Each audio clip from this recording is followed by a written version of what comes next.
It was a quiet night on the Pascagoula River, until two ordinary men felt their bodies lift into the unknown. No warning, no explanation, just beings from beyond, examining them in silence. What happened that night in 1973 still haunts the river, and the truth may be closer than you think. Chapter 1.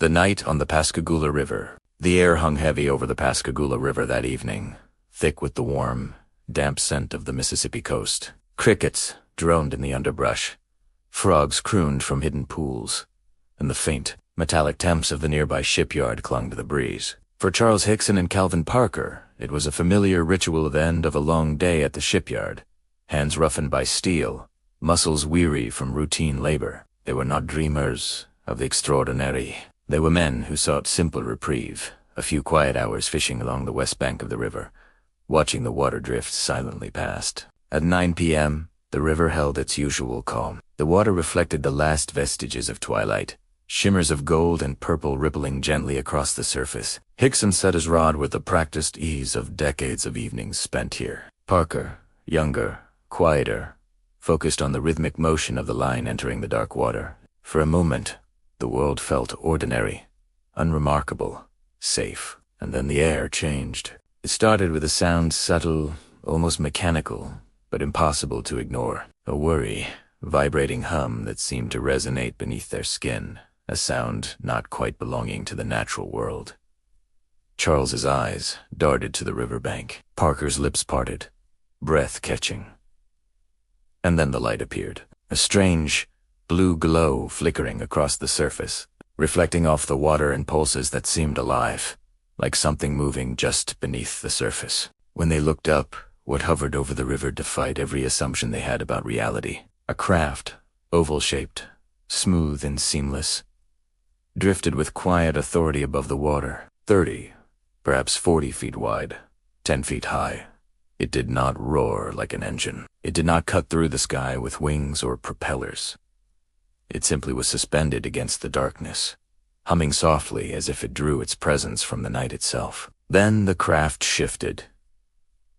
A panel opened, and from within, 3 figures emerged. They were not what stories, movies, or fantasies had prepared anyone to imagine. Gray, wrinkled skin stretched over small, stiff bodies, each about 5 feet tall. Their limbs moved in a mechanical, almost robotic precision, without legs in the traditional sense, floating rather than walking. Where eyes and mouths might have been expected, there was only smooth, cold surface, and strange conical protrusions marked the places of noses and ears. Their hands ended in pincer-like claws, not fingers, reaching forward with deliberate curiosity, though not malice. Hickson and Parker froze not in hesitation, but in physical paralysis.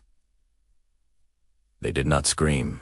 They did not move. It was as if the night itself had pressed them into stillness. The cause beam, injection, unknown force remained.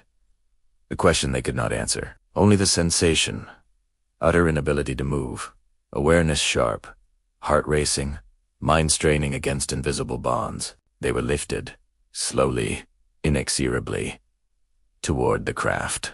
The river fell away beneath their feet, the familiar smells of wet earth and humidity replaced by something sterile and bright. Inside, the space glowed with a blinding, clinical light. Nothing familiar adorned the room, no furniture, no control panels, only a vast, wide expanse, the smooth floor reflecting the light above like shallow water. From above, a device descended, an eye-like scanner, large and unyielding, moved over their bodies. Hickson later described the sensation as clinical, indifferent, as though they were specimens to be observed rather than beings to be harmed. Parker's panic was immediate. He could feel the cold precision of the examination, the slow, deliberate inspection of each limb and torso, the weight of impossibility pressing on him. The experience lasted 20 minutes that stretched into eternity, and then, just as suddenly, it ended. They were returned to the riverbank. The darkness was the same, the sounds of insects and water unchanged, but the men were not. Confusion, disbelief, and raw fear clung to them like a second skin. The question immediately arose. Do we tell anyone? Who would believe them? How could they explain the impossible? Beyonce Página M. They walked into the Jackson County Sheriff's Office. Sheriff Fred Diamond and Captain Glenn Ryder received them, calm yet alert. Hickson smelled faintly of whiskey, a comfort against the lingering shock, but there was no intoxication, no pretense. Just two men who had seen something they could not rationalize. The officers, initially skeptical, did something extraordinary. They secretly left a tape recorder running after the interviews. What it captured later became one of the most compelling pieces of evidence in the case. On the tape, Parker's voice trembled as he whispered and muttered in panic. "I'm damn near crazy. Those creatures are gonna come back." Hickson's tone, measured but strained, tried to reassure, explaining what had happened while grappling with disbelief themselves. There was no script, no coordination, only genuine human terror and confusion. The incident did not end there. Hickson became the public face, appearing on national television and publishing UFO Contact at Pascagoula in 1983, describing ongoing encounters and claiming peaceful intentions from the beings. Parker, conversely, withdrew entirely from the public eye, burdened by ridicule, anxiety, and lifelong trauma. He resurfaced decades later in 2018 with Pascagoula, the closest encounter. My story revealing personal experiences, hypnosis transcripts, and the deep psychological toll the event had wrought. He passed in 2023, leaving instructions that certain details only be made public posthumously. Investigators, scientists, and ufologists entered the scene. Dr. James Harder and Dr. J. Allen Hynek conducted hypnosis sessions. Details between Hickson and Parker remained consistent. Hynek, a former consultant for Project Blue Book, remarked publicly that the incident likely occurred as described, though he stopped short of defining the nature of the encounter. New witnesses emerged even decades later, like Maria Blair, who reported observing unusual lights and figures from across the river. Skeptics offered alternative explanations. Hypnagogic states, stress-induced hallucinations, environmental phenomena, or misidentified aircraft. Yet, polygraphs suggested the men believed their accounts. Physical examinations revealed no radiation or traces of the craft, though unexplained puncture wounds appeared in medical reports. The beings themselves defied contemporary alien robot-like, silent, and methodical, so unlike popular culture that the case was soon labeled as high strangeness. Local media initially chronicled the story, and soon national attention followed. Comparisons to other high-profile abductions, like the Hill case, cemented Pascagoula in UFO history. This night on the river was not just an incident. It became a benchmark of mystery, a case where ordinary people encountered the extraordinary, where terror met fascination, and where skepticism and belief collided. The river returned to its calm state.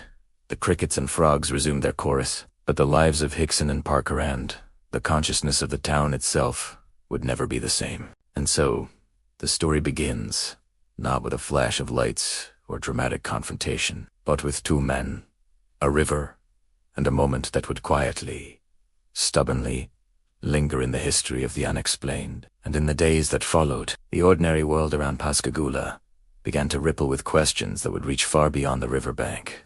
Chapter 2, a town that slept beside the water.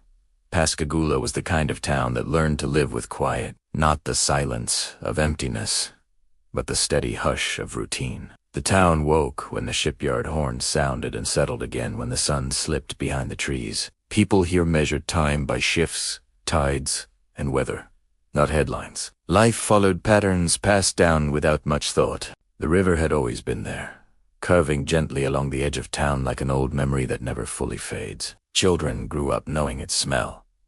Workers learned its moods. At night, it reflected porch lights and distant stars, holding them without judgment. Nothing about Pascagoula suggested it would become part of a story that refused to end. Most people didn't look up at the sky unless they were checking for rain. They looked at the ground at tools, docks, nets, and paychecks. Conversations stayed practical. How's work? How was your family? Did you hear about so-and-so? Strangeness belonged somewhere else. Big cities, desert test sites, places that made sense in movies here. Reality was solid. Tangible, you could feel it under your boots. That's what made the events of 1973 so disorienting, not just for Hickson and Parker, but for the town itself, because Pascagoula didn't know how to hold something like this. It had no place to put it. In the days before that October night, life moved as it always had. The shipyards buzzed with metal and motion. Fishing spots filled and emptied with the rhythm of habit. People went home tired and slept deeply, and above it all, the sky went mostly unnoticed. Yet something had already begun to shift. Across Mississippi and Louisiana, small stories drifted through conversations like half-remembered dreams. Lights seen late at night. Shapes hovering where nothing should be. Glows over water that vanished when approached. Most people laughed them off. Some shrugged. A few listened a little longer than they meant to. But none of it reached the level of alarm. Not yet, because without fear, curiosity remains soft. And without proof, stories stay small. Pascagoula, at its heart, was a town that trusted familiarity. When you grow up seeing the same river every day, you stop questioning it. When you pass the same abandoned shipyard, it becomes part of the landscape, unremarkable, even comforting in its decay. That shipyard, quiet and unused, sat close to where Hickson and Parker would later stand. It had once been alive with sound and purpose. Now it waited, rusted and still, as if listening. The night air near the river had a texture to it, heavy with moisture, layered with insects and distant machinery, the kind of air that presses gently against your skin and makes thoughts slow down. People who lived there understood that feeling. It signaled rest, which is why no one sensed danger. Even later, when the story broke and people replayed the night again and again in their minds, there was nothing to point to. No warning signs. No strange behavior beforehand. No hint that the ordinary was about to fracture. Hickson was known as steady, talkative, yes, but grounded. Parker was quiet, younger, reserved. Neither man had a reputation for exaggeration. Neither chased attention. They fit the town, and the town trusted its own. That trust would soon be tested. When the report finally surfaced, people reacted the way communities often do when something doesn't fit their understanding of the world. They joked. They doubted. They leaned on reason like a railing in the dark. Because if something like that could happen here by this river, to these men, then it could happen anywhere. And that thought was harder to carry than disbelief. At first, the story spread slowly. Local papers, quiet conversations. Someone heard something from someone else who knew someone at the sheriff's office. The details blurred as they traveled, but the core remained strange enough to unsettle. People asked the same questions over and over. Why them? Why here? Why now? And underneath those questions lived another, unspoken one. What if it's true? That question didn't come out loud very often. It hovered instead, in pauses and glances, in the way people lowered their voices when they mentioned the river. Because Pascagoula had always felt safe in its predictability. The idea that something unknown could intrude silently, without permission, challenged more than belief. It challenged identity. This was a working town, a practical town, a place where stories were meant to make sense. But this one didn't. As more people began paying attention, the town felt itself being watched. Outsiders arrived. Reporters. Researchers. Curious faces, asking questions that had no comfortable answers. For the first time, Pascagoula wasn't just a place on a map. It was a question mark. And questions change places. They alter how streets feel, how familiar landmarks are seen. The river, once just water and reflection, took on a different weight. People noticed it more, looked at it longer, wondered what it had seen. Some avoided it altogether. Others went down there at night, half hoping and half fearing they might glimpse anything that would help the story settle into certainty. But certainty never came. Instead, the town existed in a kind of quiet tension. Not fear exactly, more like unease. The sense that something had brushed too close and left a trace. Church sermons leaned subtly toward caution and faith. Coffee shop conversations drifted back to the incident, whether people meant them to or not. Laughter returned, but it carried an edge, because Pascagoula had learned something unsettling. Ordinary places are not immune to extraordinary moments. The river didn't care about disbelief. It flowed the same way it always had.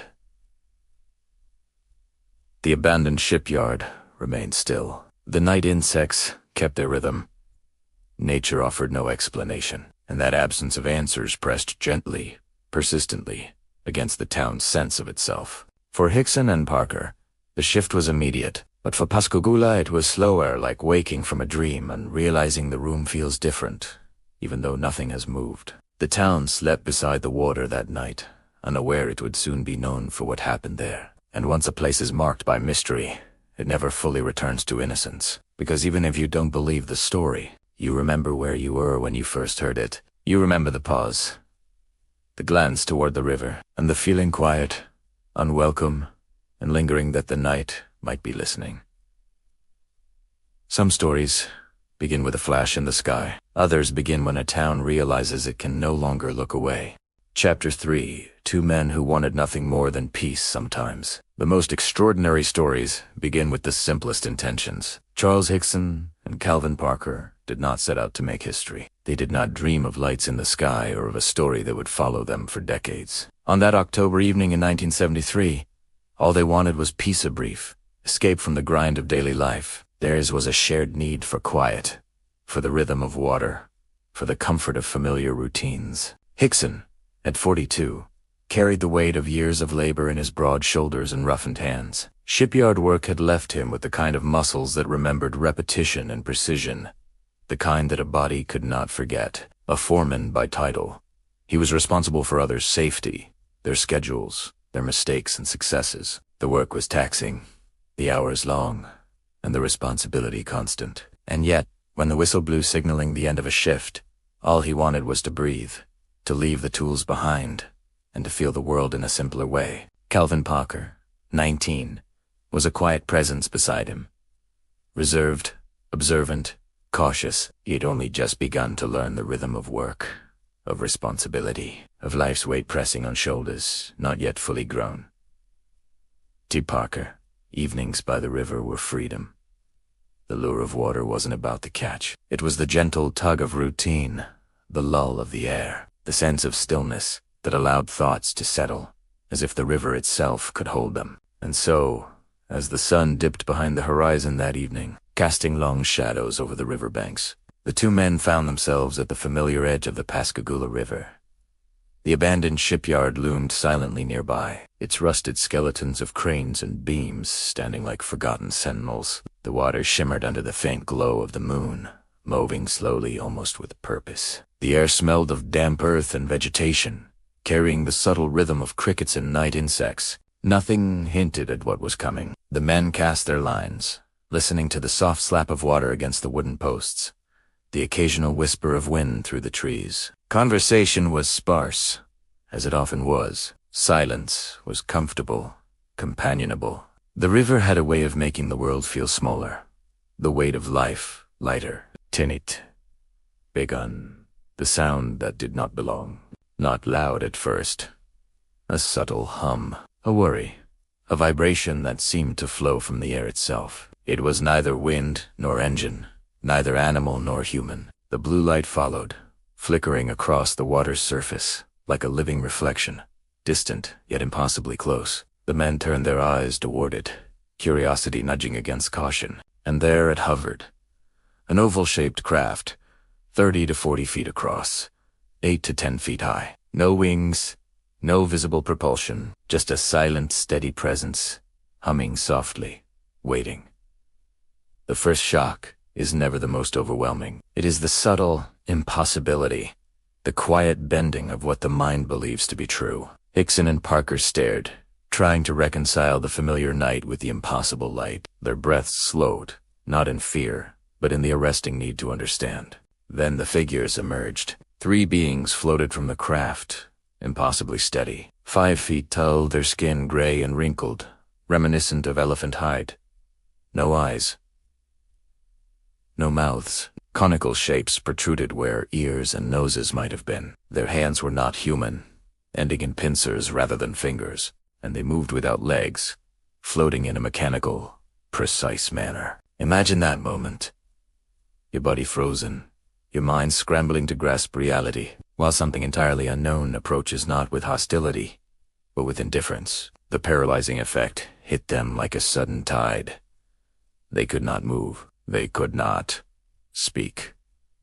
The river, the night, and their own bodies had abandoned them. Levitated from the bank, they were pulled toward the craft. The ground fell away beneath their feet, and the familiar sounds of the river were replaced by a blinding, clinical light. Inside the craft, the room was bright and sterile, yet entirely alien. No chairs, no dials. Nothing to suggest life as they knew it. A large eye-like device descended slowly, methodically scanning their bodies. Hickson would later describe it as clinical cold, precise, devoid of curiosity or malice. Parker experienced it as overwhelming, an intrusion into every sense, a confrontation with the unknown that left his thoughts scattered like leaves in wind. 20 minutes passed in what felt like both an eternity and an instant.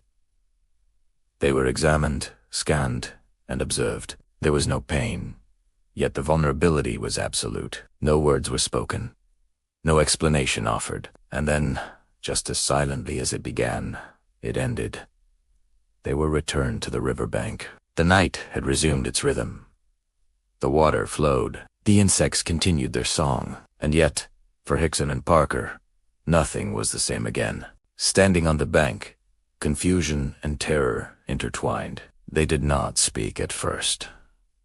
How could they? What words could contain what had just occurred? For a moment, there was only the river and their own trembling thoughts. Then came the question that would shape every decision afterward. Do we tell anyone? It is easy to imagine fear in stories. It is harder to imagine it quietly, without exaggeration, without performance. Parker's panic came as raw energy, his body trembling, his voice nearly breaking as he whispered to Hickson, "I'm damn near crazy. Those creatures are gonna come back." Hickson tried to anchor them both, speaking in calm tones, explaining what they had felt, what they had seen. He worried, not about proof or fame, but about survival of the fragile bridge between belief and disbelief that might either protect or destroy them. Eventually, they made their way to the Jackson County Sheriff's Office. Sheriff Fred Diamond and Captain Glenn Ryder listened, at first with skepticism as anyone would, but soon decided to capture the raw moment. With a tape recorder left running in their absence, that recording, preserved against intention, would later become a cornerstone of credibility. On it, Parker's terror was unguarded. Hickson's reassurance was human, steady, and consistent. Neither acted, neither performed. They simply existed in that moment, and the recording existed with them. Over the coming days, months, and years, the world would pay attention. Hickson became a public figure, sharing his story in interviews and books. Parker retreated, shielded by the weight of ridicule, until decades later, when he published his own account, revealing private terror and lifelong trauma. But at the heart of it, the story remains simple.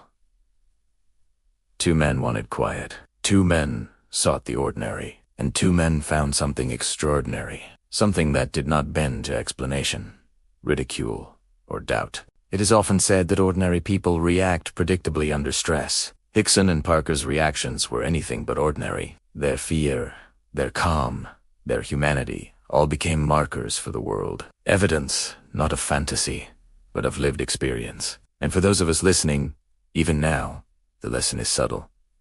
Sometimes, life offers not spectacle, but intrusion, not warning, but presence. And the simplest, axe fishing, walking, watching can become the stage upon which the unimaginable quietly unfolds. This is where the story truly begins. Not with answers, not with judgment, not with explanation, but with two people, a river, and a night that refused to let them go. And just like that, the river waits silently for those who come to its edge.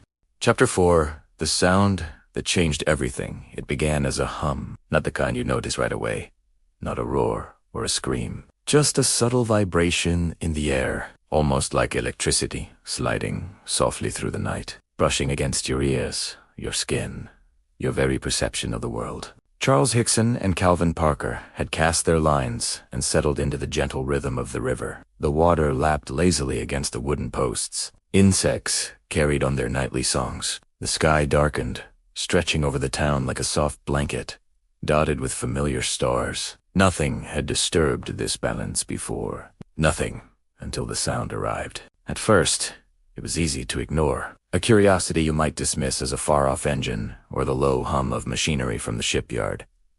But the sound was too consistent, too deliberate. It swirled in the air, folding into the river's reflection. Their fishing lines trembled slightly, a subtle mirror to the disturbance above. Hickson, experienced and practical, glanced up. Parker, younger and more sensitive to change, felt a chill run down his spine. A blue glow began to shimmer across the water, reflecting in the ripples, as if the river itself had caught fire. The light pulsed, soft at first, then with a rhythm that seemed to synchronize with the hum, creating a hypnotic cadence that pulled at their attention, slow and irresistible. "Do you see that?" Parker asked, voice barely audible, swallowed by the night. Hickson nodded slowly, gripping his rod tighter, trying to rationalize what he saw. Perhaps a crane light, perhaps a distant reflection, but neither possibility fit what the eyes captured. The light hovered above the water, an oval shape too symmetrical, too perfect to be accidental. It glided, barely moving, yet radiating a presence they could feel in their bones. The world shifted in a subtle, imperceptible way. The crickets paused for a moment. The river slowed, and the night seemed to lean closer, curious, as if it too were watching. That hum became almost tactile, brushing the skin, pressing against their chests, as though the air itself were alive and waiting. And then the figures emerged. 3 shapes floated down from the craft, not like human beings, not like animals. Their movement was precise, mechanical, and yet eerily graceful. Gray skin, textured like aged leather, no discernible eyes, mouths, or noses, only conical protrusions where features should be. Pincer-like hands glinted faintly in the blue light. They did not walk, did not run, they hovered, gliding toward the 2 men with a quiet inevitability. Parker's heart raced. Hickson's mind ran through every rational scenario he could summon, every explanation he had ever heard of, every dream or story he had read about the unknown. None applied here. None prepared him for the impossibility now standing before him. And then came the paralysis. It was not sudden in the way of pain or shock. It was insidious, like a tide pulling against your body from within. Hands could not move. Feet could not shift. Even thoughts seemed tethered, slowed, weighted by an invisible force. The river beneath them, the night around them. Everything familiar gone. Only presence remained. The hovering beings, the humming light, and the impossibility that now defined the world. Hickson and Parker were lifted from the riverbank. Slowly, gently, almost as if the craft itself was measuring their weight, their resistance, their fear. The water swirled beneath them, glimmering in a way that made the world feel like a fragile reflection of reality. Inside, the space was blinding, white, and minimal. There were no chairs, no consoles, nothing resembling technology as the human mind might recognize it. Only a soft glow emanated from the walls, reflecting off smooth surfaces that suggested care but no warmth. A large, eye-like device descended, scanning, observing. It moved deliberately, a machine or creature indifferent to their presence, yet intimate in its examination. 20 minutes passed, a duration that felt simultaneously eternal and fleeting. Hickson observed it with a kind of clinical fascination, noting details.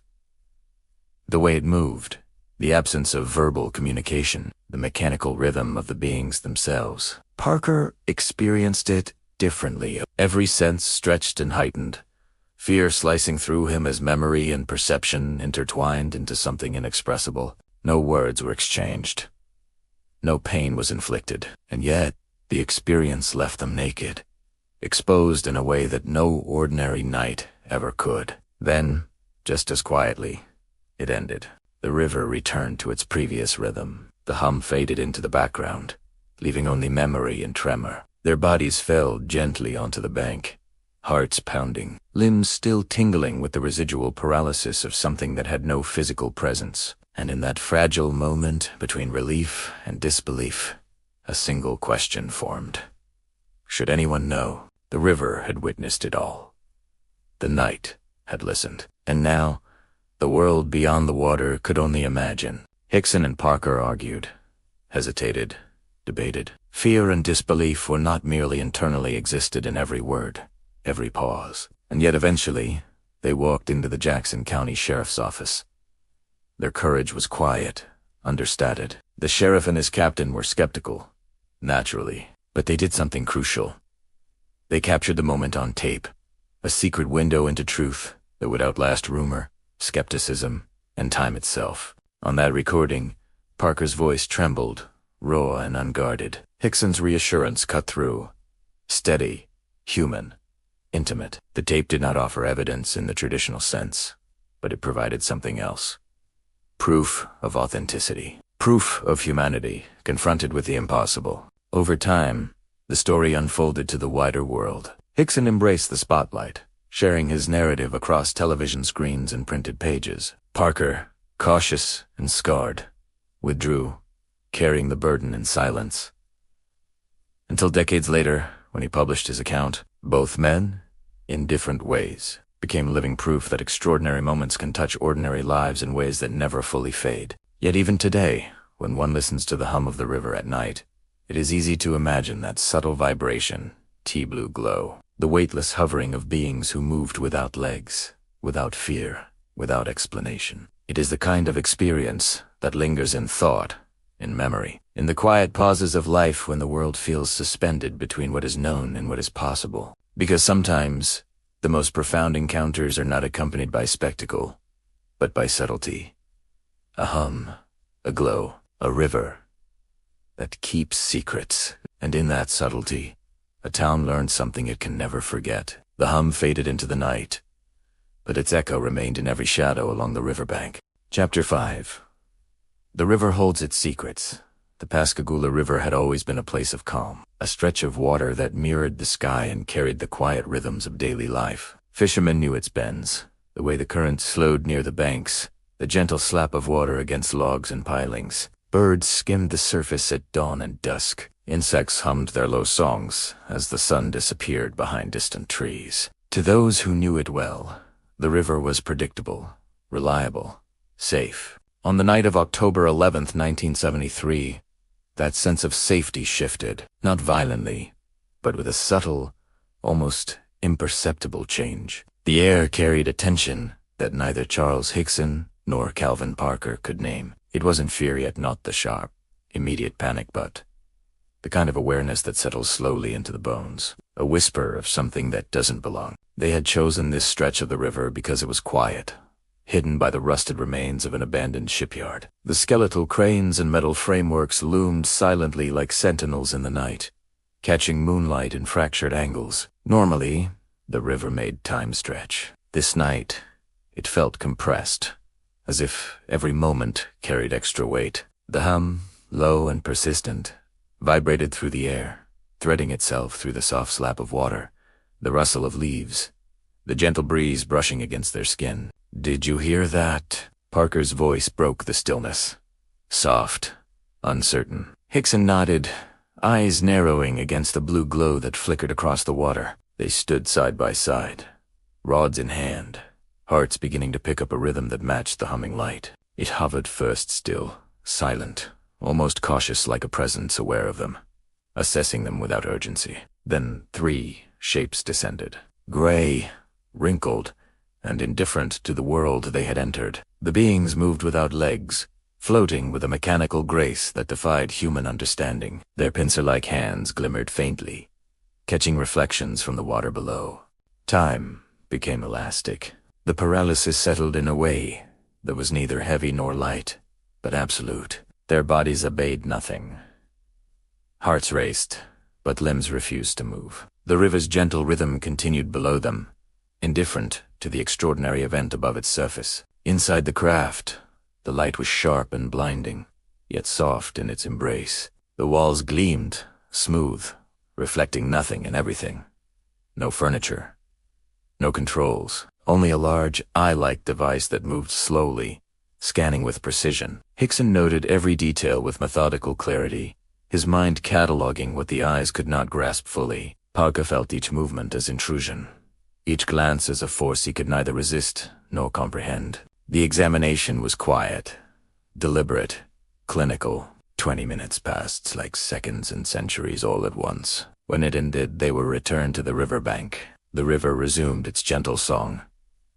The crickets hummed again. The night stretched calmly, as if nothing had occurred. Yet for Hickson and Parker, the world had shifted. The familiar river felt unfamiliar. The stars above seemed distant and fragile. Their hands trembled not from cold, but from the lingering echo of something they could not name. The first question emerged, soft but insistent. Should they tell anyone? Who could possibly understand? Who would believe them? Every logical thought collided with memory, with terror, with disbelief. And yet, after hours of silent debate, they made their way to the Jackson County Sheriff's Office. Sheriff Fred Diamond and Captain Glenn Ryder listened with cautious skepticism. Hickson smelled faintly of whiskey, an attempt at self-soothing after trauma, but the officers noted the truth beneath the scent. He was not intoxicated. He was human, shaken to the core, a man confronting the impossible. The secret tape, left running by the officers, captured something more valuable than proof. It recorded authenticity. Parker's voice trembled, breaking apart with raw fear. I'm damn near crazy. Those creatures are going to come back. Hickson spoke with calm urgency, guiding, reassuring, sharing the details as one human might anchor another in a storm. The tape became a silent witness, not a witness to the craft, not a witness to beings or blue light, a witness to truth in the face of disbelief. And for decades, it would stand as a quiet but unassailable testament to what had happened that night. News followed. The Mississippi Press published the story on October 12th, and soon it traveled across wires to national papers. The public reception ranged from fascination to ridicule. Television shows beckoned Hickson to tell his story. He obliged, appearing on The Dick Cavett Show, on The Tonight Show, and in interviews that carefully balanced sincerity with composure. Parker did not follow. He withdrew, the whispers and jokes of the world pressing against him like waves. Anxiety took root, as did nightmares and social withdrawal. Only decades later, in 2018, did he release his own account, sharing not only the events of that night, but the lasting shadow it had cast on his life. Other witnesses emerged, too. Maria Blair, observing from across the river, reported strange lights and figure-small corroborations that added texture to the story. Hypnosis sessions conducted by Dr. James Harder and Dr. J. Allen Heineke, the latter a former consultant for Project Blue Book, revealed consistency in the men's accounts. Heineke, careful with conclusions yet unflinching in observation, acknowledged the authenticity of their experience. Yet, skeptics persisted. Was it a hypnagogic hallucination, born from exhaustion and expectation? Was it a shared dream, reinforced over time by memory and culture? Could it have been misidentified industrial lights, electromagnetic interference, or swamp gases? Philip Glass, Joe Nichol, and other critical voices dissected the story, seeking rational explanation. The river, however, cared little for human debate. It carried its secrets, like whispers from another world, soft and unyielding. Polygraph results, unusual marks on the body, the eerie consistency of descriptions, all of it fed curiosity and caution in equal measure. And still, no one had definitive answers. Through it all, the river stood unchanged, patient, holding the weight of memory and possibility. And Hickson and Parker, too, ordinary men who had sought simple peace, became living bridges between what is known and what can only be imagined. Their lives, forever altered, became quiet reminders that sometimes the extraordinary does not announce itself with fireworks, but with a hum, a glow, and a river that holds its secrets for those who listen closely enough. It is in this stillness, this subtle rhythm, that the story breathes. The Pascagoula River witnessed events that words could not fully capture, yet it carried them faithfully in the quiet ripples, in the gentle sway of water against unseen banks, in the soft echo of blue light across darkened skies. And even now, when you picture a river under moonlight, slow and reflective, you might imagine it carrying something unseen, something waiting, something that challenges the ordinary in ways the mind can only hint at, but never fully grasp. Because some nights are not meant to be forgotten. Some rivers do not let go of their secrets. The river's gentle ripple continued, whispering truths only those who had been there could understand. Chapter 6. The Secret Tape. After the river had returned to its calm, after the craft had vanished and the night had seemingly resumed its ordinary rhythm, another kind of witness existed, one that was quieter, more enduring, and strangely intimate. The secret tape. It wasn't recorded for the world. It wasn't meant for headlines or television cameras. It was captured in a small room at the Jackson County Sheriff's Office, left running while Hickson and Parker were interviewed alone. So, they thought. The recorder sat on a shelf, its red light blinking softly, recording every word, every pause, every tremor in their voices. Imagine for a moment being in that room. You've just experienced something no human was prepared for, something that defies every lesson, every story, every expectation you've ever carried. And now, 2 law enforcement officers have left you alone, leaving a silent, mechanical witness in your midst. Parker's voice breaks first. It is not performance, not dramatization. It is raw and human. I'm damn near crazy. Those creatures are going to come back.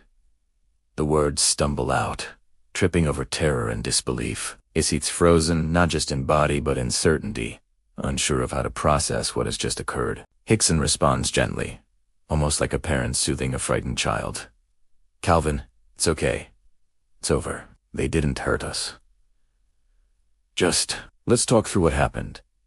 He recounts details, describing the examination, the floating, the eye-like device that scanned them with clinical precision. His voice remains steady, though even he cannot mask the tremor that comes from the edges of fear and amazement. Listening to that tape, decades later, it is impossible to mistake the authenticity. There is no rehearsal, no coordination, no anticipation of an audience. Just 2 ordinary men, stripped of all pretense, trying to reconcile the impossible. The tape also captures the subtle, human details: Parker's breathing, uneven and shallow. Hickson's careful pauses, the almost imperceptible sighs that punctuate each sentence. These nuances paint a picture far richer than any interview transcript or written account. They tell of fear, yes, but also of loyalty, empathy, and the fragile bond that forms when 2 people face the extraordinary together. And yet, this tape would remain hidden for years. It would not be released until much later, and when it finally surfaced, the world began to perceive the story differently. The tape was proof not of alien visitation, not of technology beyond comprehension, but of truth in its most human form.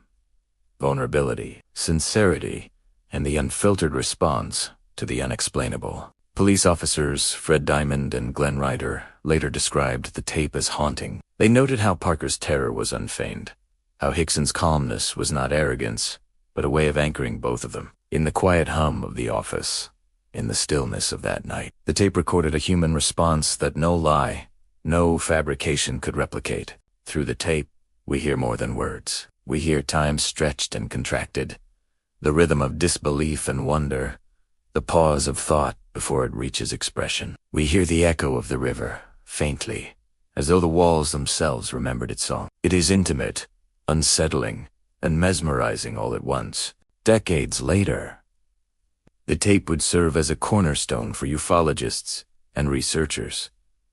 Dr. J. Allen Hynek referenced its authenticity, noting that it captured emotion in a way that could not be fabricated. Skeptics still debated, suggesting exaggeration or learned behaviors. Yet the emotional honesty present on that tape became one of the strongest arguments in favor of the story's sincerity. It is also a story of restraint. Hickson and Parker never shouted for help, never tried to invent grandeur. They described what happened simply, plainly, as 2 men who had lived ordinary lives and were suddenly confronted with the impossible. The tape preserves this plainest calm, the confusion, the measured recounting of events. It is not dramatized, yet it resonates deeply, like a ripple in still water, reaching anyone willing to listen closely. Later, as media attention grew, the tape became a reference point. It reminded audiences that the story was not born of performance or ego. Hickson's later appearances on television, The Dick Cavett Show, The Tonight Show, were informed by the authenticity of that original recording. Parker,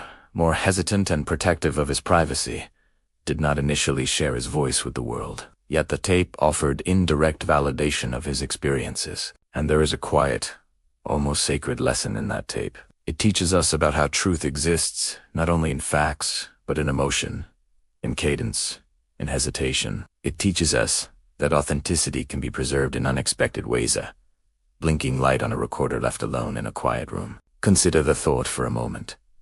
A machine, recording without judgment. capturing fear and reassurance, panic and rationalization, human emotion laid bare. The tape becomes a bridge across time, allowing anyone listening years later to step into that small, tension-filled room and feel, if only for a moment, the weight of that October night. There is also a subtle narrative in the tape itself, a rhythm that carries beyond the words. It begins with panic, rises into explanation, lingers in hesitation, and concludes with a fragile equilibrium. This pattern mirrors the larger story of Pascagoula. The initial encounter, the examination of the unknown, the human processing of events, and finally, the return to some semblance of normalcy, though never fully restored. Even today, the tape offers lessons for those who study unexplained phenomena. It is not proof in the scientific sense. There is no fingerprint of alien life, no radiation readings, no photograph of the craft itself. Yet it provides evidence of the human element, the emotional truth that underpins all extraordinary claims. It reveals how ordinary people respond when faced with the extraordinary, and how their responses ripple outward into society, media, and culture. It also captures a fleeting humanity often missing from other forms of documentation.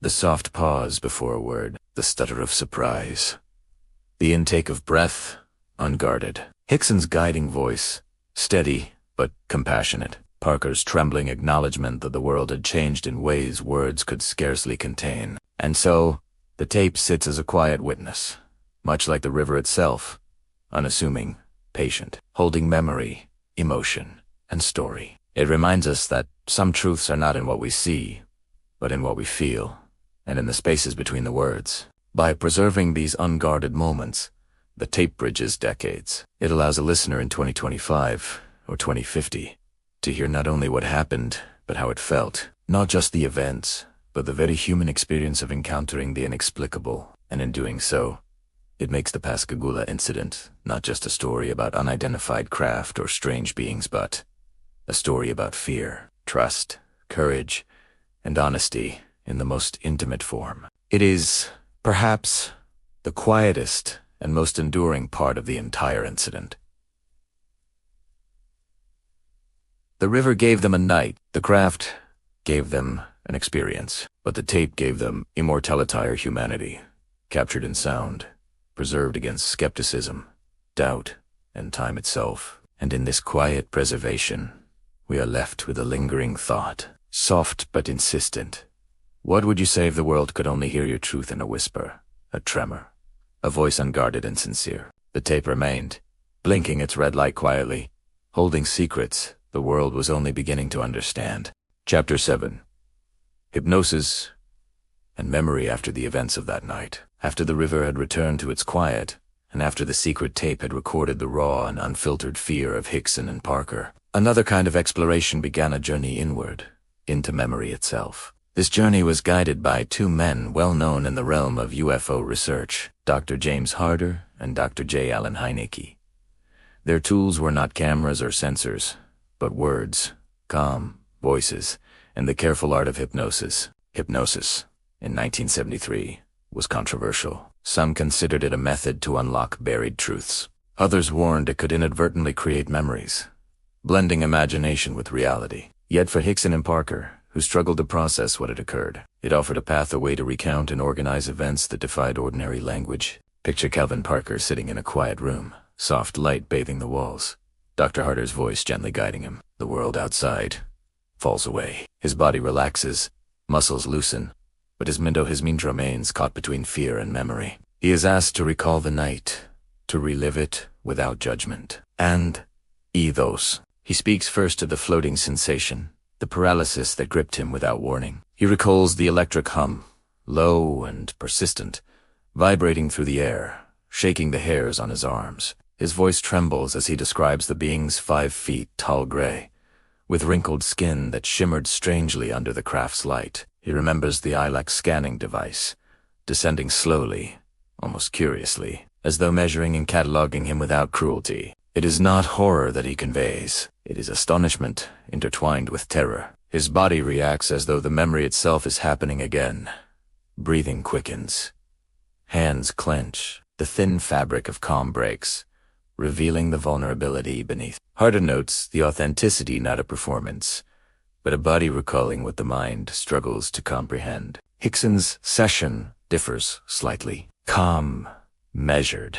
He recounts the events with more structure. He remembers the craft hovering, its quiet hum, the precision of the being's movements. He describes what he saw and felt without panic, though there is an undercurrent of disbelief even in his words. He recounts his efforts to comfort Parker, his own shock, and the subtle details that made the encounters so surreal, the absence of doors as we know them, the metallic gleam of the walls, the precise, robotic gestures of the entities. Through hypnosis, memories emerged that neither man could articulate the night of the incident. Tiny details, the texture of the being's skin, the exact shape of their clawed hands, the soft pulsating of the craft's light come forward, even sensations that had seemed irrelevant at the time, like the strange coolness in the air or the odd silence that replaced the usual nocturnal sounds of the river, are recalled. This process, however, is delicate. Hypnosis is not a simple act of asking and receiving. It is a dialogue with the mind, where guidance must be careful,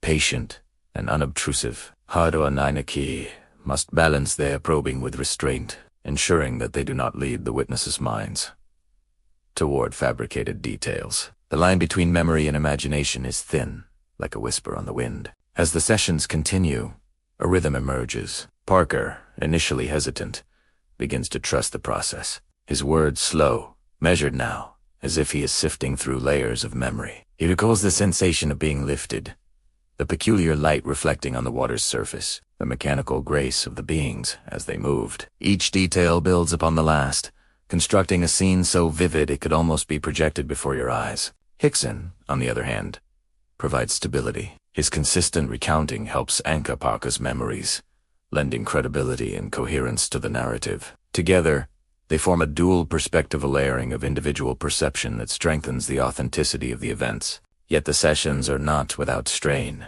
Reliving trauma, even under guidance, can reopen old wounds. Parker occasionally falters, eyes moist, voice quivering. Hickson, though calmer, shows subtle signs of tension, small pauses betraying moments when his mind drifts to the sheer impossibility of what he witnessed.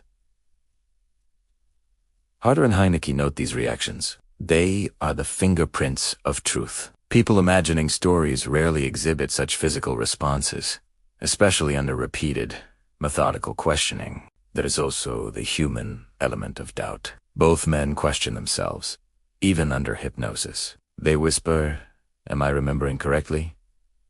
Or did that really happen?" These moments are not weaknesses, they are reflections of ordinary people, confronting extraordinary events. Hypnosis captures not only memory, but the human struggle to reconcile reality with experience. Heineke, a scientist and skeptic at heart, watches with a careful balance of curiosity and critical assessment. He is trained to look for inconsistencies, exaggerations, or the subtle signs of confabulation.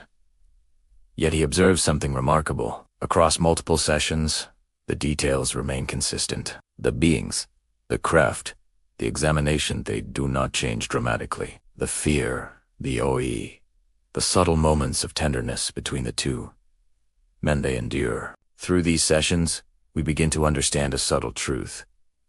Memory is not simply a record of events. It is a living narrative, shaped by perception, emotion, and context. Yet when treated carefully, with patience and integrity, it can reveal astonishing clarity. The Pascagoula sessions reveal not just what was seen, but how it felt to live through an impossible night. One cannot overstate the significance of these sessions. They are more than investigative tools. They are windows into the human mind, encountering the extraordinary. They allow us to step alongside Parker and Hickson, to feel the paralysis, the lift, the strange lights, the indifferent gaze of entities that defy understanding. They allow us to imagine ourselves in a world that seems both familiar and alien, where the normal rules of existence bend and shift. Even decades later, these hypnosis recordings inform modern perspectives on the incident. They provide context for skeptics and believers alike. They allow ufologists to map the contours of a case that stands out for its detail and coherence. They offer psychologists a glimpse into trauma, recall, and human resilience in the face of the unexplainable. The sessions also highlight the enduring question: how do we interpret extraordinary experiences? Are these purely psychological? Are they encounters with something beyond our understanding, or do they exist somewhere in the liminal space between perception and reality, waiting for attention, for respect, for inquiry? And through it all, the human story remains at the center. The sessions do not glorify the event, nor do they sensationalize it. They reveal two men who faced fear with honesty, who navigated disbelief with courage, and who, even decades later, maintained the integrity of their experience. As we listen, we hear more than memory. We hear trust. We hear the effort to articulate the unexplainable. We hear the vulnerability of opening oneself to the unknown. We hear the quiet persistence of the human spirit confronting mysteries that defy comprehension. By the end of the hypnosis sessions, a pattern becomes clear. Hickson and Parker's accounts, though filtered through trauma and time, remain coherent and aligned. The beings, the craft, the sequence of events all maintain a structure that supports authenticity. The sessions do not provide proof in the scientific sense, but they do preserve a truth that is emotional, cognitive, and deeply human. And that is the lesson the hypnosis reveals. Sometimes, understanding begins not with evidence, but with empathy. Not with skepticism, but with listening. Memory, when treated with care, becomes a bridge between the ordinary and the extraordinary, allowing us to step gently into experiences that would otherwise remain inaccessible. So, as we leave these sessions behind, we carry with us a quiet realization. The river, the craft, the beings, and the secret tape are all part of a larger tapestry. But it is the memories, the vivid, trembling, unguarded memories that hold the essence of the story. They are the heartbeat of Pascagoula, a rhythm that continues long after the night has ended. And as the echoes of those sessions fade, we are left wondering, what would our own memories reveal if the impossible brushed against our lives? Chapter 8, The Polygraphs, and the Weight of Belief. After the hypnosis sessions had peeled back layers of memory and emotion, another kind of test awaited Charles Hickson and Calvin Parker. This one was not about recalling every detail of what happened on the riverbank. It was about measuring truth itself, or at least the perception of it. The polygraph, often called a lie detector, had a reputation that was both revered and questioned in 1973. Many believed it could reveal hidden deception by tracking heart rate, blood pressure, breathing, and skin conductivity. Others cautioned that it measured stress, not lies, and that fear, anxiety, or even excitement could trigger the same responses as dishonesty. For Hickson and Parker, it wasn't about impressing scientists or convincing skeptics. It was about confirming, for themselves and the world, that what they remembered and experienced could hold up under scrutiny. It was an external reflection of an internal reality, a way to see if their own hearts were in alignment with their memories. Picture the room. Small, quiet, almost sterile. The soft hum of machines hangs in the background. Electrodes are attached to fingers and chest. Tubes and wires connect them to monitors that quietly record each subtle twitch, each shallow breath. You are asked question after question, some simple, some pointed, some bordering on absurd. Every answer pulses through a machine that will later interpret the reactions. Hickson went first. Sitting upright, shoulders slightly tense, he answered each question with a measured voice, steady yet betraying a faint tremor beneath the surface. Did the craft exist? Did the beings touch him? Had he fabricated the story? His body reacted in tiny ways, shifts in posture, shallow breaths, a subtle tightening of fists. But through the test, the polygraph suggested he believed every word he spoke. There was no fabrication, no performance, no secret agenda. Hickson wasn't lying out to the machine, not to himself.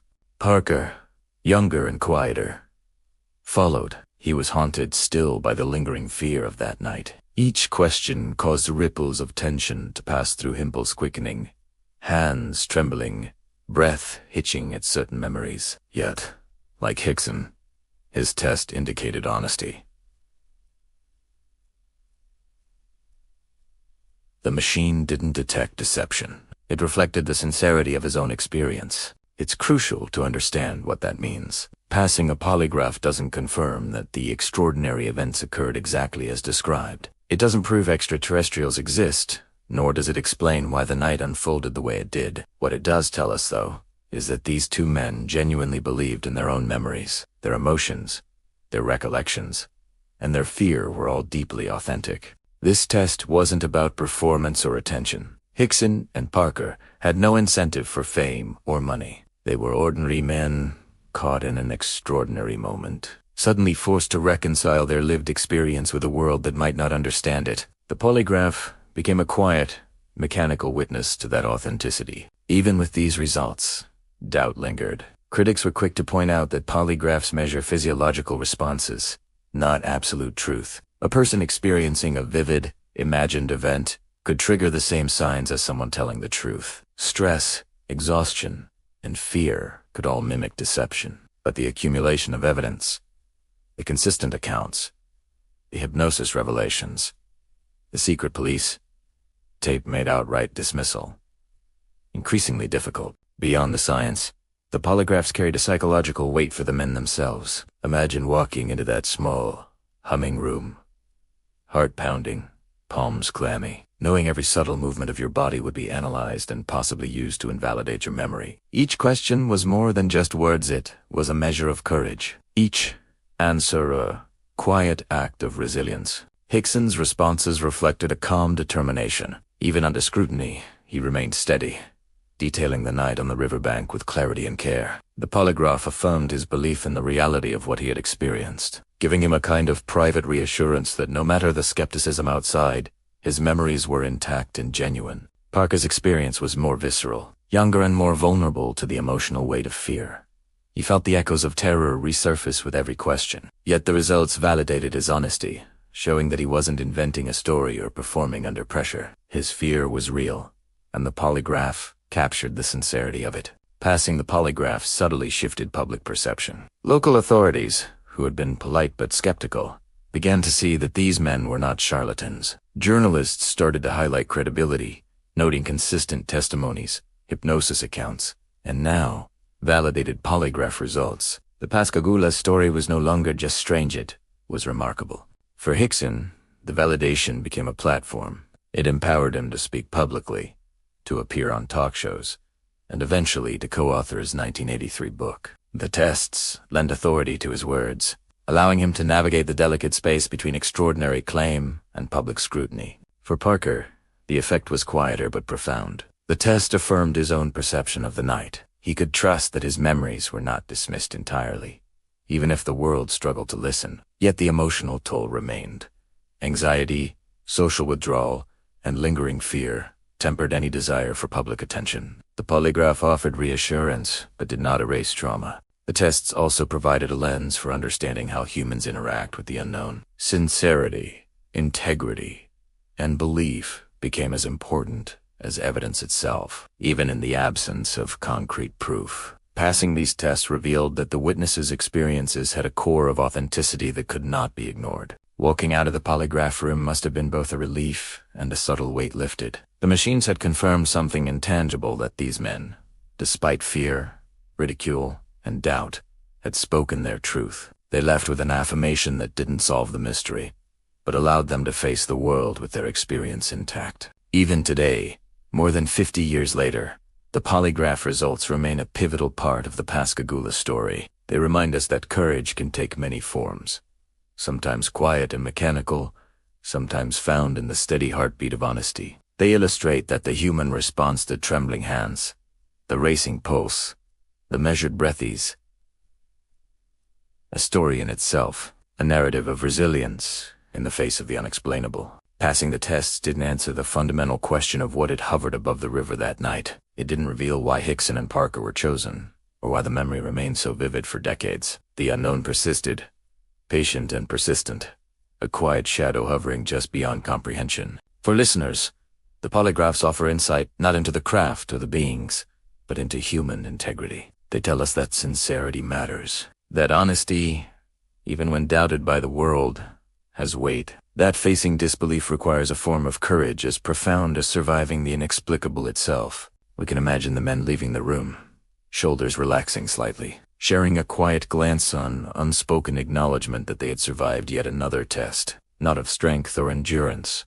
but of authenticity. Their truth remained intact, private yet validated. And perhaps most importantly, the polygraphs show us that extraordinary events are measured not only by what is seen or touched, but by the human response to them. The trembling, the racing pulse, the mind struggling to reconcile the impossible with the everyday. These are the echoes that remain long after the night ends. Even now, these tests stand as reminders. Sincerity endures. Courage manifests quietly, and some mysteries are too vast for easy answers. Hickson and Parker passed the machines, but more importantly, they passed the subtle test of facing the world with unwavering honesty. With their sincerity quietly affirmed, Hickson and Parker took another step into a world that listened hesitantly, yet could no longer dismiss them entirely. Chapter 9. The secret tape. The night air hung heavy over Pascagoula, thick with the kind of humidity that makes the world feel slower, quieter, almost suspended. Somewhere, crickets hummed, and the river moved with a gentle, hypnotic current. But inside a small room at the Jackson County Sheriff's Office, the air was charged with a different kind of tension. Charles Hickson and Calvin Parker had already relived their experience under hypnosis and faced the polygraph tests, both moments validating their memories and sincerity. Yet, what neither man knew at the time, what would later become one of the most compelling pieces of evidence, was quietly recording everything. The secret police tape. Sheriff Fred Diamond and Captain Glenn Ryder had their doubts. Like anyone else, they wanted proof that what these men claimed wasn't a fabrication, a hoax, or an elaborate story conjured up after hours of fear and imagination. So, once the interviews ended and the men were left in the room to gather their thoughts, the officers slipped a small recording device onto the table. A humble machine, unassuming and silent to the ears of the men, captured every trembling word, every stifled breath, every pause filled with uncertainty. And what it caught was remarkable. Calvin Parker spoke first, his voice barely holding itself together. It cracked, trembled, and sometimes caught in his throat, as if the very act of recounting the night was dragging him back into it. I'm damn near crazy, he said, almost whispering. Those creatures, they're gonna come back. There was no exaggeration in his tone, no performance, just the raw human pulse of panic. Hickson responded softly, trying to steady his younger companion. He spoke in measured sentences, his voice carrying both fear and a quiet reassurance. It's over for now, he said. We are back. They didn't hurt us. We need to be careful. Even in the calmness of his tone, a subtle tremor betrayed the lingering shock that had rooted itself in both of them. The tape captured more than just words. It caught the unspoken, the pauses, the catching of breath, the slight shuffling of feet, the hesitation before each phrase. It was a living record of two ordinary men confronted by something extraordinary, struggling to articulate the impossible in the confines of a small, fluorescent-lit room. It was human. It was fragile. It was utterly, completely sincere. Later, when the tape was leaked, decades afterward, skeptics and believers alike recognized its importance immediately. No rehearsed dialogue, no coordinated narrative, no theatrics designed to impress an audience.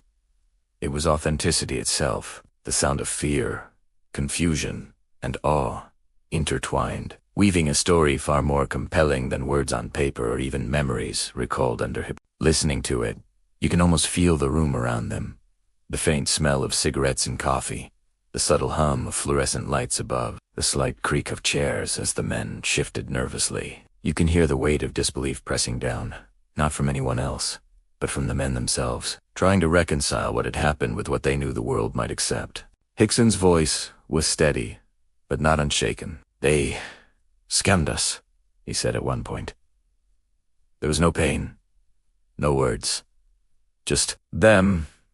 The simplicity of his description belied the enormity of the experience. The tape captured that quiet honesty, the way a man can convey the extraordinary in simple, almost understated terms when it's been burned into memory. Parker, younger, less accustomed to public scrutiny, couldn't maintain the same calm. I can't. I don't understand it, he admitted. I'm trying not to, but it's like it's still there, the way they moved, the way they looked.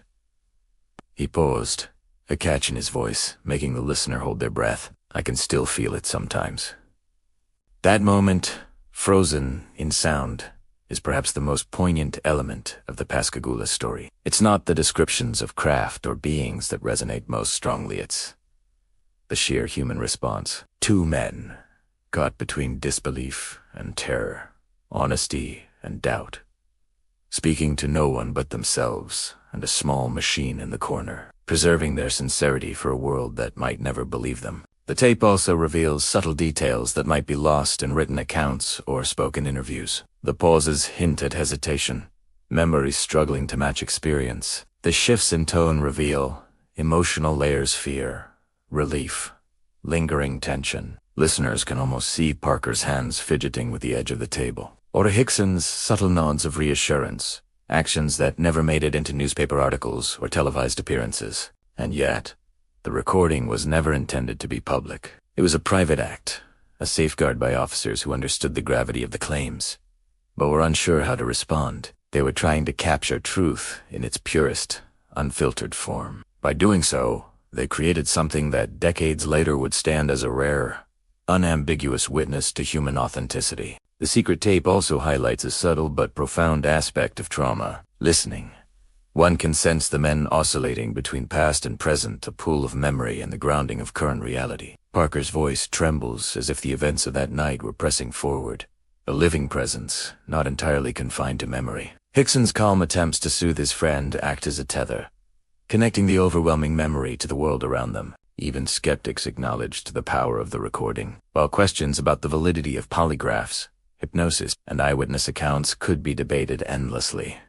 The tape provided an undeniable glimpse into emotional truth. It documented not the reality of the craft or the beings, but the raw, unmediated human reaction to something that defied comprehension. For those who would later study Pascagoula, the secret tape became a critical piece of the puzzle. It demonstrated that these were not men seeking attention. They were not fabricating an elaborate hoax. Their responses were instinctive, emotional, and unpolished, qualities that no actor or storyteller could consistently reproduce. Every pause, every crack in the voice, every drawn-out breath carried weight. It was a subtle, sonic fingerprint of sincerity. The tape also underscores the limits of words. Certain experiences, especially those bordering on the ineffable, can never be fully captured in text. The sound of hesitation, the fleeting tremor of a voice, the subtle inflections as a person searches for the right term, these are nuances that transcend written description.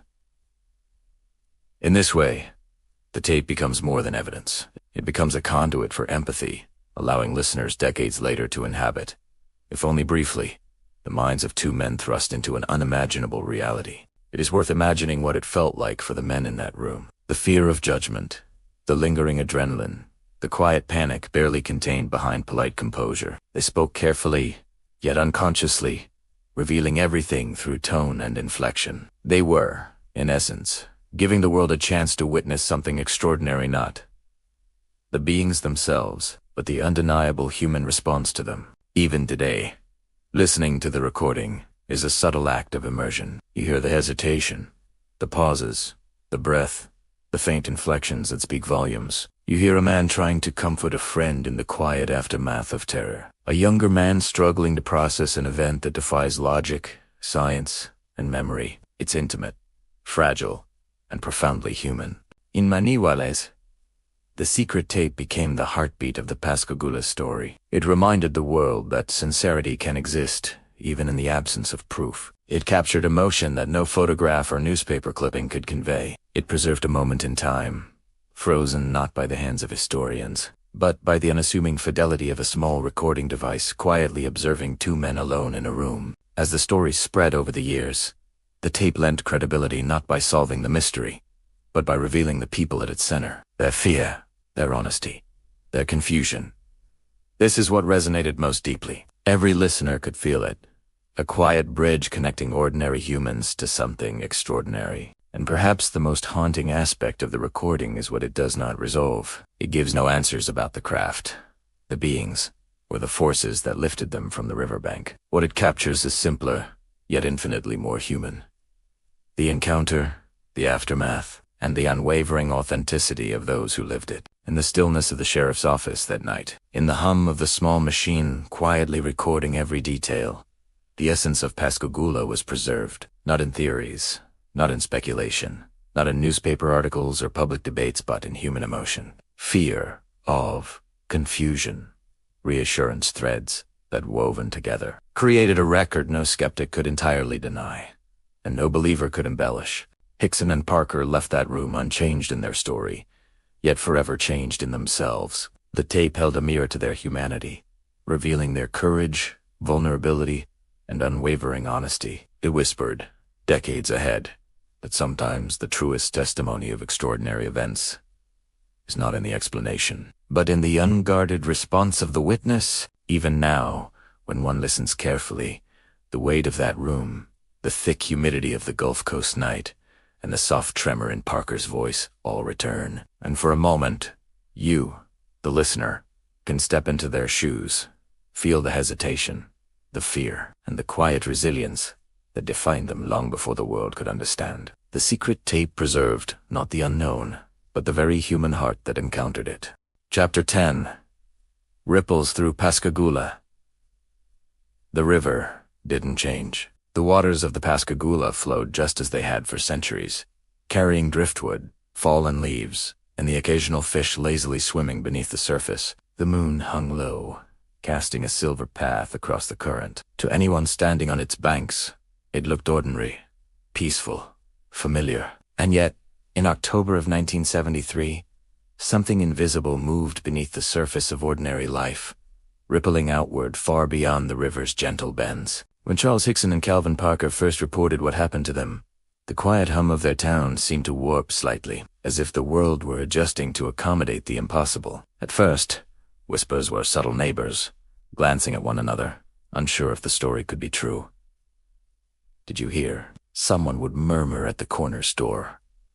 "They're saying those men were taken." Eyes darted, voices lowered, imaginations stirred. Newspapers, always eager for something that blended the eerie with the factual, were the first to turn whispers into headlines. The Mississippi Press ran the story on October 12th, the day after the men had walked into the sheriff's office, their faces pale but determined. The article was simple, restrained, almost clinical, but its effect was immediate. By the afternoon, wire services like AP and UPI had picked it up. Suddenly, the tale of a quiet night fishing on the west bank of the Pascagoula River was traveling across states, across radios and teletype machines, toward every corner of the nation. In the small homes of Pascagoula, families gathered around radios, listening to cautious anchors, trying to imagine what it must have been like. What does it feel like? They wonder it. To see something that shouldn't exist. To have your body lifted against your will. To look at being so strange and different that your mind searches desperately for a frame of reference, anything familiar, and finds none. The local community, already tight-knit and wary of outsiders, reacted with a mixture of curiosity, disbelief, and unease. Some people were sympathetic, offering gentle understanding and quiet support to the men and their families. "It must have been frightening," neighbors would say, nodding solemnly, leaving space for neither doubt nor derision. Others, more skeptical, whispered about exaggeration, attention-seeking, or the effects of long hours at the shipyard. It was a strange kind of tension. Pascagoula had always been a place where life moved at a predictable pace at tides.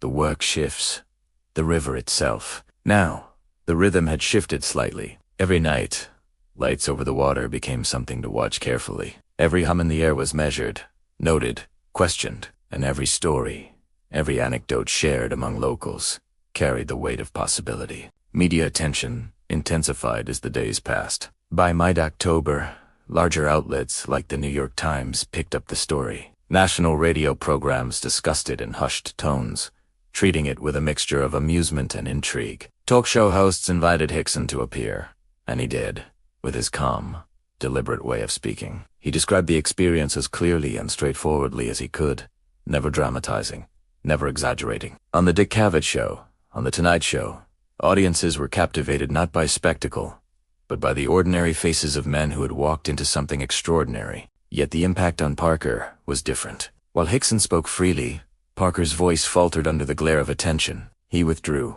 retreating into the small, quiet spaces of his life. Friends and family knew that he was battling something unseen, anxiety that didn't manifest in shouts or anger, but in quiet avoidance. He no longer spoke freely of what had happened, and yet, in the small, private moments, the memory never faded. Night after night, even as the world moved on, Parker's mind would return to that riverbank, to the cold hum of the craft, to the mechanical precision of beings that seemed utterly foreign yet terrifyingly real. The tape, too, would eventually leak, revealing layers of emotion the public couldn't ignore. Once listeners heard Parker's quiet panic and Hickson's steady attempts at comfort, debates began to shift subtly. People began asking not if the story was possible, but if the emotional truth could be denied. It was no longer about the craft, the light, the beings. It was about human reaction, fear, uncertainty, honesty, and in that truth,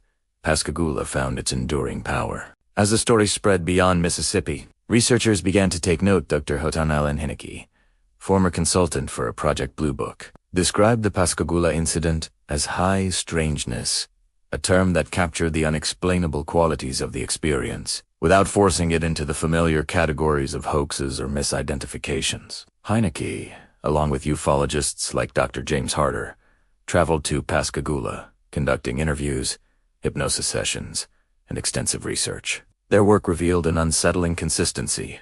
The men's accounts, examined in multiple ways and over time, remained largely unchanged. In contrast, skeptics scrutinized every detail, analyzing polygraphs, environmental conditions, and psychological states. Joe Nickel and Philip Klass argued the men could have experienced a hypnagogic state, induced by fatigue or stress. Perhaps their minds constructed a narrative, filling gaps with memory, imagination, and suggestion. Swamp gases, electromagnetic interference, or industrial machinery were offered as plausible explanations. And yet, despite these arguments, the sincerity of the men recorded on tape, witnessed by professionals, corroborated by subtle details, and the environment remained compelling. Meanwhile, the townspeople continued to grapple with their own feelings. For some, Pascagoula became a place of quiet fascination. The river, the old shipyard, and even the roads leading to the fishing spots were viewed with a mixture of caution and wonder. Parents would tell their children,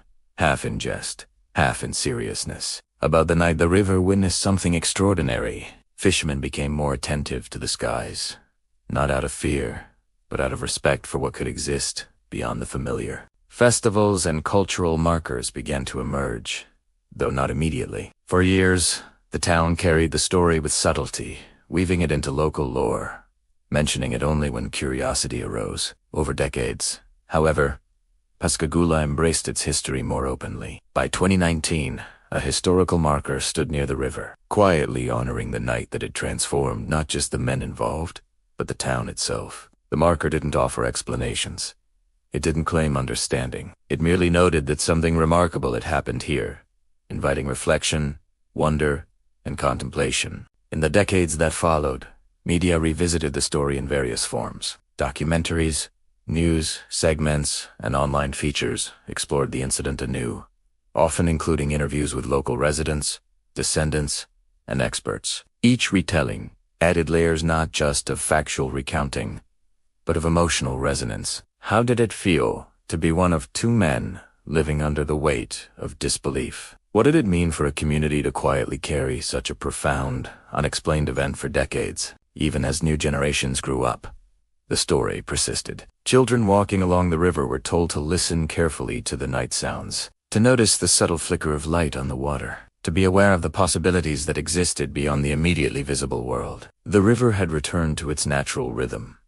Yes, but beneath it flowed the quiet memory of a night that would never be entirely forgotten. And in 2025, decades after the original event, the story gained renewed attention through the docuseries Pascagoula 73. Unheard APRO tapes, interviews with new witnesses, and details of encounters years later reminded audiences that the river's whispers were ongoing.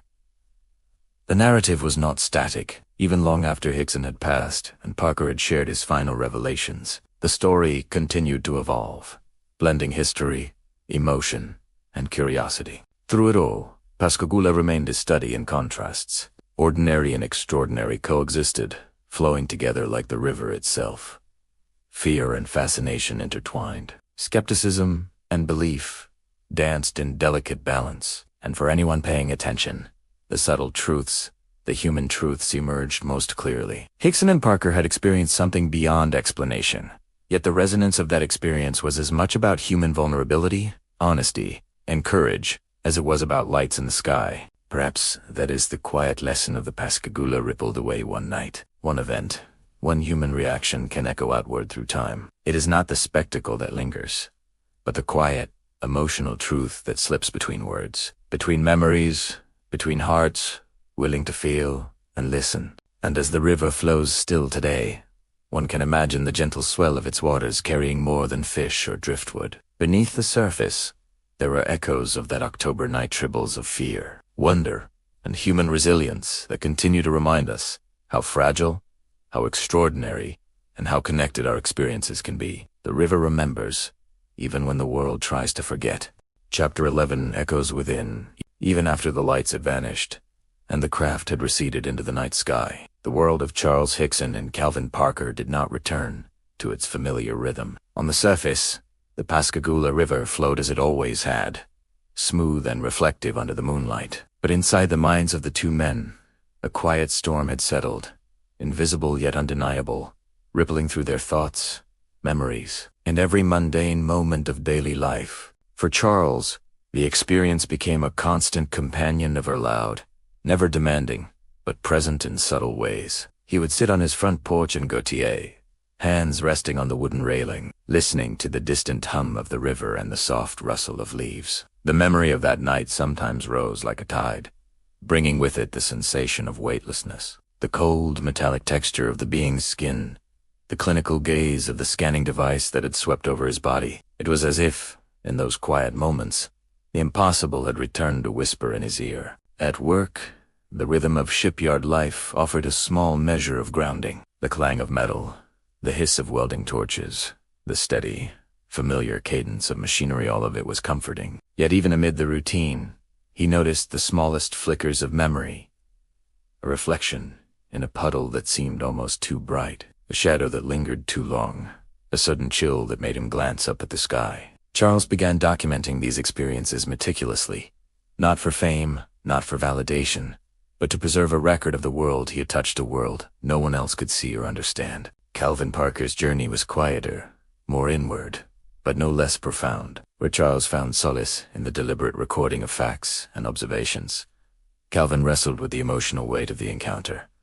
Sleep became a battleground. Dreams carried fragments of that night, the hum of the craft, the flash of light, the unblinking gaze of the entities. Sometimes, in the dreamscape, he relived the paralysis, the sensation of being lifted against his will, the subtle pressure of the scanning device moving over his limbs. He woke often with a racing heart, unsure whether he had truly been dreaming or if some memory had slipped back into consciousness unbidden. In public, Calvin remained guarded. Every casual glance, every skeptical comment from coworkers or friends, reminded him of the fragility of belief. He learned to smile politely when the story came up, nodding as though it were a distant, almost unbelievable tale. And yet, inside, he held every detail as carefully as a treasured secret. There was an intimacy in memory, a closeness to an event that only he had truly lived through. For decades, this intimacy shaped his life, the choices he made, the friends he kept, the paths he avoided. The contrast between the two men became apparent to those closest to them. Charles, more extroverted and willing to speak, found himself drawn into the world of media, researchers, and curious strangers. Interviews became a ritual, each recounting a measured dance between memory and emotion. Calvin, more introspective, preferred silence, careful observation, and the occasional written note that he would never show anyone until decades later. In private, the two men could discuss their experiences freely, their words forming a bridge across the gulf of disbelief, ridicule, and personal fear that surrounded them. Memory, however, is a curious companion. Even when carefully documented, it is not immune to time. Small inconsistencies appeared, not as lies, but as the mind's natural recalibration, a slight difference in the shape of the craft, a variation in the number of mechanical movements observed, a shift in the sequence of events. These discrepancies, however minute,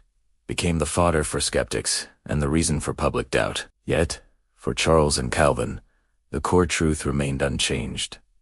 The feelings of helplessness, wonder, and violation were undeniable, etched into their consciousness in ways that no argument or ridicule could erase. As the months turned to years, the men found themselves navigating a delicate balance. They were ordinary men whose lives had been interrupted by the extraordinary, and they had to reconcile public perception with private reality. Charles continued writing, speaking, and carefully curating his narrative. His book, UFO Contact at Pascagoula, became a vessel through which he could express his experience with measured clarity, while also exploring the ongoing presence of the phenomenon he believed had touched his life. The narrative was never sensationalized.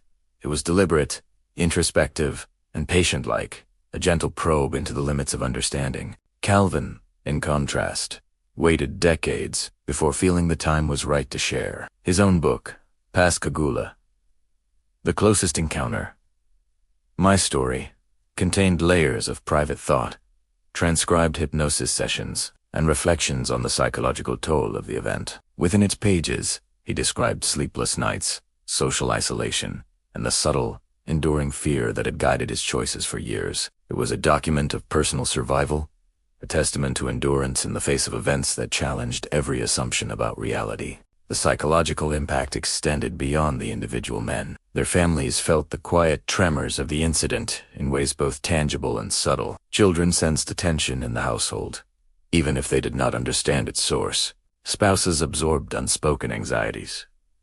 Friends noted changes in demeanor, subtle alterations in routine, and the weight of experiences too complex to fully articulate. Pascagoula, as a community, bore witness to these ripples. Conversations at the market, whispers at schoolyards, and cautious nods in church pews, all carried the weight of the men's truth. Yet, amid the isolation, moments of connection persisted. Occasionally, a passerby would leave a kind word, a neighbor would listen without judgment, or a researcher would approach with genuine curiosity rather than ridicule. These small gestures became lifelines, reminders that even in the face of disbelief, the human capacity for empathy endured. For Charles and Calvin, these gestures reinforced the reality that while the extraordinary may be incomprehensible, human understanding need not be. The river itself remained a silent witness to their inner worlds. Its surface, reflective and placid, offered moments of meditation, a quiet anchor in a life otherwise unsettled.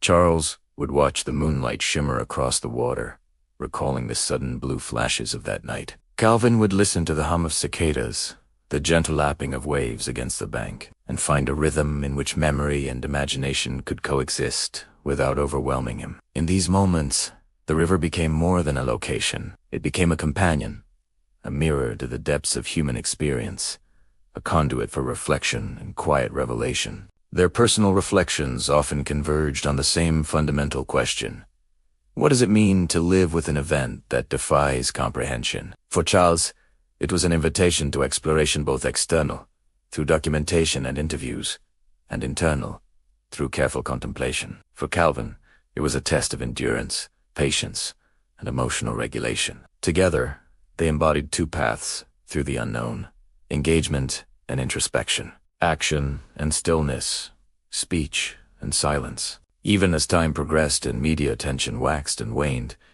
the echoes of that night remained. The men's experiences became reference points in broader discussions of UAP phenomena, bridging generations of researchers, skeptics, and curious minds. Their voices, whether spoken, written, or captured on tape, carried a sincerity that transcended skepticism, reminding listeners that the most compelling truths are often those grounded in lived experience. In these quiet years, the extraordinary had settled into everyday life. It no longer arrived as a sudden, blinding intrusion. Instead, it lived in memory, in reflection, in subtle gestures of awareness. Hickson and Parker navigated this world with care, balancing the need for normalcy with the undeniable imprint of that October night. And so, as the river continued its slow journey to the Gulf, carrying stories, memories, and whispered reflections along its course, the men learned that living with the inexplicable was not about seeking resolution or proof. It was about accepting presence. It was about finding rhythm amidst disruption. It was about carrying memory with both humility and clarity, understanding that some truths do not require audience or validation. They only require acknowledgement and careful contemplation. The river never judged. The river never questioned. It simply reflected, carried, and remembered. And in its quiet constancy, Charles and Calvin found a subtle reassurance that no matter how much the world doubted, their experience had left an undeniable mark on their lives, their community, and the quiet currents of human consciousness. The extraordinary, they learned, does not always announce itself with a roar. Sometimes it arrives quietly, imprinted in the mind, etched in memory, and carried gently through the ordinary flow of life. And in those quiet moments, when the river whispers and the moon casts silver light across the water, it is possible to feel, to sense the presence of something vast, something unknown, something that cannot be explained, yet cannot be denied. Some nights, the river remembers more than we do, carrying the echoes of what we cannot fully understand. Chapter 12.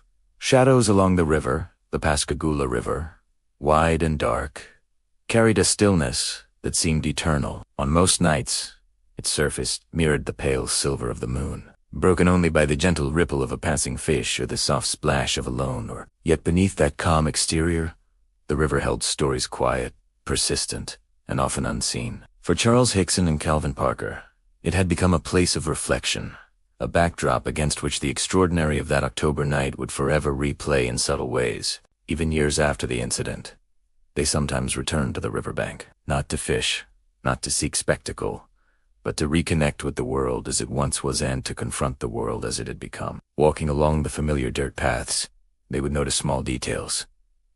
The scent of wet earth after a summer rain, the soft hiss of crickets in the reeds, the way the moonlight slid across the water like molten silver. In these quiet moments, memory and reality intertwined. Shadows along the river could appear ordinary, or they could carry the suggestion of something more. A passing branch might resemble the silhouette of a being they had seen, or the glint of a reflection might recall a hovering craft. The mind, so attuned to the extraordinary, never fully relaxed. For Charles, revisiting the river was both solace and challenge. He carried notebooks filled with observations, diagrams, sketches of the craft, and attempts to capture the sensations of that night. The humming sound, the coldness in the air, the precise way the entities floated. Writing helped him process, almost ritualistically, like a riverbank of his own making, where memory could be poured onto paper and examined without fear. Each page was a quiet conversation with the past, a way to honor what had occurred without succumbing to despair or obsession. Calvin's approach was quieter still. He often sat on the old wooden pier, legs dangling just above the water, letting his hands trail through the surface. The coolness against his skin reminded him that the river had not changed, that life went on despite the impossibility that had once intruded. He would close his eyes, remembering the sensation of being lifted, the mechanical precision of the being's movements, the cold light of the scanning device. At first, these reflections would bring anxiety, the old panic rising unbidden. But over time they became more like echoes, distant yet persistent, teaching him patience and acceptance. He realized that, while he could not undo what had happened, he could live with it and even find meaning within it. The river also served as a reminder of how ordinary life continued alongside the extraordinary. Families walked their dogs along its banks. Children laughed as they skipped stones. Fishermen cast lines into the black water. Life had its rhythm, its continuity, and yet it moved differently for those who had glimpsed what lay beyond the familiar. The ordinary and the extraordinary had become inseparable, like two layers of a single reality, coexisting in quiet tension. For Charles and Calvin, walking along the river meant learning to inhabit both simultaneously, to remember without fear, to observe without expectation. It was on these nights, when the moon hung low and the wind whispered softly through the cypress trees, that the two men often spoke of their experiences, not in public statements or media interviews, but in honest, private reflection. They discussed the smallest details, how the entities had moved, the strange textures of their skin, the sensation of weightlessness, the ambient sounds aboard the craft. These conversations were not attempts to convince or prove, but to bear witness to each other, to memory, and to the ineffable truth that had touched their lives. As the river stretched before them, calm and silvered by moonlight, they sometimes considered the question of time. How could one night leave such a lasting mark? How could a brief encounter stretch across decades, shaping thoughts, choices, and even personalities? Time itself seemed to behave differently after that night, folding moments of terror and wonder into long years of quiet reflection. Memories were no longer just recollections, they had become companions, as tangible as the river's current, as subtle as the breeze through the reeds. The shadows along the river were more than mere darkness. They carried suggestion, a kind of quiet questioning that made the mind alert without startling it. Was that a low-hanging branch, or the floating form of something not entirely of this world? Was the ripple in the water a fish, or a reflection of light? Too precise, too deliberate. These moments did not provoke panic, but curiosity, a soft, insistent tug that reminded the men that their experience had expanded their perception, revealing details invisible to those who had not shared the night's events. Neighbors occasionally noticed them there, and on rare occasions, a friendly greeting would be exchanged. Most people, however, were unaware of what those quiet figures represented. Two outsiders, Charles and Calvin, were ordinary, perhaps contemplative, men. To themselves they were custodians of a memory too extraordinary to explain, too persistent to ignore, yet too delicate to display publicly. In a way, the river became a secret sanctuary, a place where the extraordinary and the mundane coexisted without judgment. In the years that followed, small developments would add layers of context to that night. Reports of other strange sightings along the Gulf Coast surfaced, sporadically lights in the sky, unusual craft glimpsed from highways, fleeting glimpses of figures near waterways. These reports were rarely conclusive, but they hinted at a world that might be larger, more complex, and more interconnected than most could imagine. For Charles and Calvin, each new report became a quiet echo, a reminder that their night had not occurred in isolation, that they had touched something persistent, enigmatic, and shared by others. Despite the passage of time,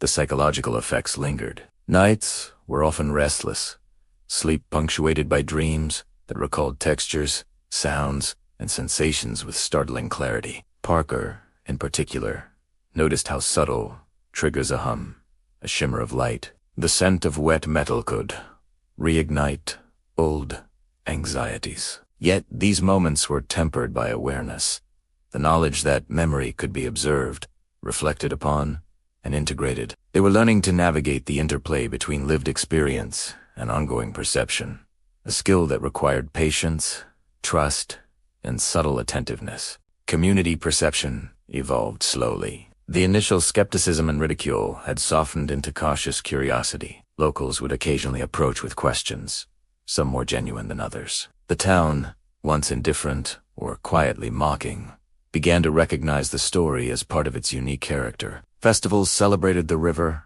its history, and even, quietly, its mysteries. Murals and markers acknowledged the incident, not sensationally, but as a subtle nod to the way ordinary life intersects with the inexplicable. For Charles and Calvin, this recognition was comforting, not for fame or validation, but as evidence that the river's stories, like memories, had a life of their own. Even as media attention waxed and waned over the decades, the river remained constant. Its waters carried a timeless rhythm, indifferent to the anxieties and discoveries of humankind. For the two men, it offered a sense of stability. It reminded them that life continued, that the extraordinary need not dominate, and that reflection, quiet contemplation, and subtle observation were as valuable as any headline or public recognition. Occasionally, they would speak of the entities themselves, not with fear, not with anger, but with curiosity and acceptance.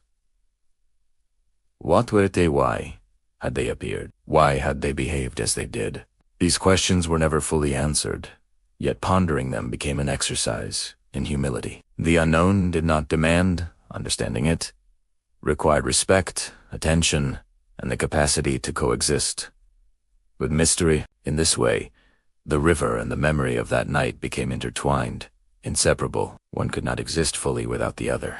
The current reminded the men of the flow of time, the passage of life, and the subtle persistence of memory. And the memory reminded them of the river's silent witness, the constancy of nature, and the quiet power of experience unseen by most yet fully real to those who had lived it. And so, on nights when the world was still, when the moon hung low and the river whispered against its banks, Charles and Calvin would sit quietly, listening to the echoes of the past. The night carried no threat, only reflection. Shadows along the water were no longer frightening. They were invitations to remember, to observe, to feel, and to carry forward the extraordinary quietly, patiently, and with dignity. The river had taught them a subtle lesson. Some mysteries do not need solving. Some encounters do not require answers. And some truths are best held within the heart, carried like a quiet current, flowing steadily through life, through memory, and through the ongoing journey of understanding the extraordinary in the ordinary. And as the moonlight touched the water, the river seemed to whisper, "Not all that is unknown is lost, some of it lives quietly, patiently, waiting for those willing to listen."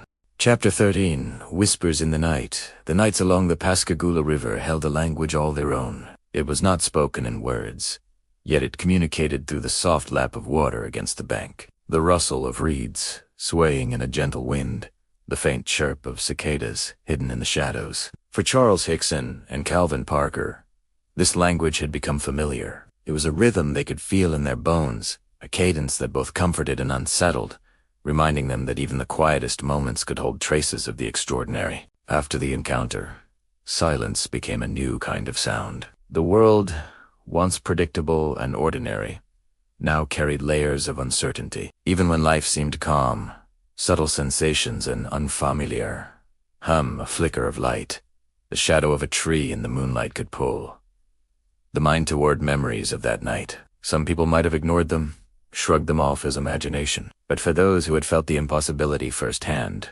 ignoring such whispers was neither simple nor natural. They lingered quietly, persistent, like the echo of a song half-remembered. Charles often described the feeling as a hum beneath reality. It was there when the wind stirred, when metal groaned in the shipyard, when distant machinery pulsed along the Gulf Coast. Sometimes, walking home after a long day, he would pause mid-step, certain he had heard a sound that did not belong. It was subtle, never threatening, more like a question whispered across the fabric of the world.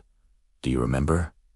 It seemed to ask, and in that moment, memory would surface, vivid and tactile, as though the night itself were breathing alongside him. Calvin's experiences were quieter, internal, but no less persistent. He would lie awake in the dark, tracing patterns of light that drifted across his bedroom ceiling. Often, these were ordinary reflection streetlights bouncing off the window, distant cars flickering through trees, but in his mind, they became something more.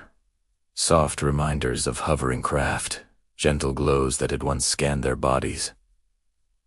The strange geometry of beings moving without legs, without feet, yet entirely deliberate. These reflections did not terrify him, as they once had, but they provoked curiosity, a slow, deliberate wonder that refused to be dismissed. Together, the two men began to recognize how the encounter had changed them. Ordinary details of life, on electric humming of a refrigerator, the flash of headlights, the way shadows shifted across walls were now observed differently. They noticed patterns where others saw randomness. They felt textures more acutely, heard subtle nuances and sounds, and observed light with an attentiveness they had never cultivated before. The encounter had widened their senses, subtly altering perception, like a key turning in a lock they hadn't known existed. Yet this awakening came with weight. The world beyond the riverbank had not changed, but the men had. Everyday life, paying bills, socializing with co-workers, reading the newspaper sometimes felt constricted,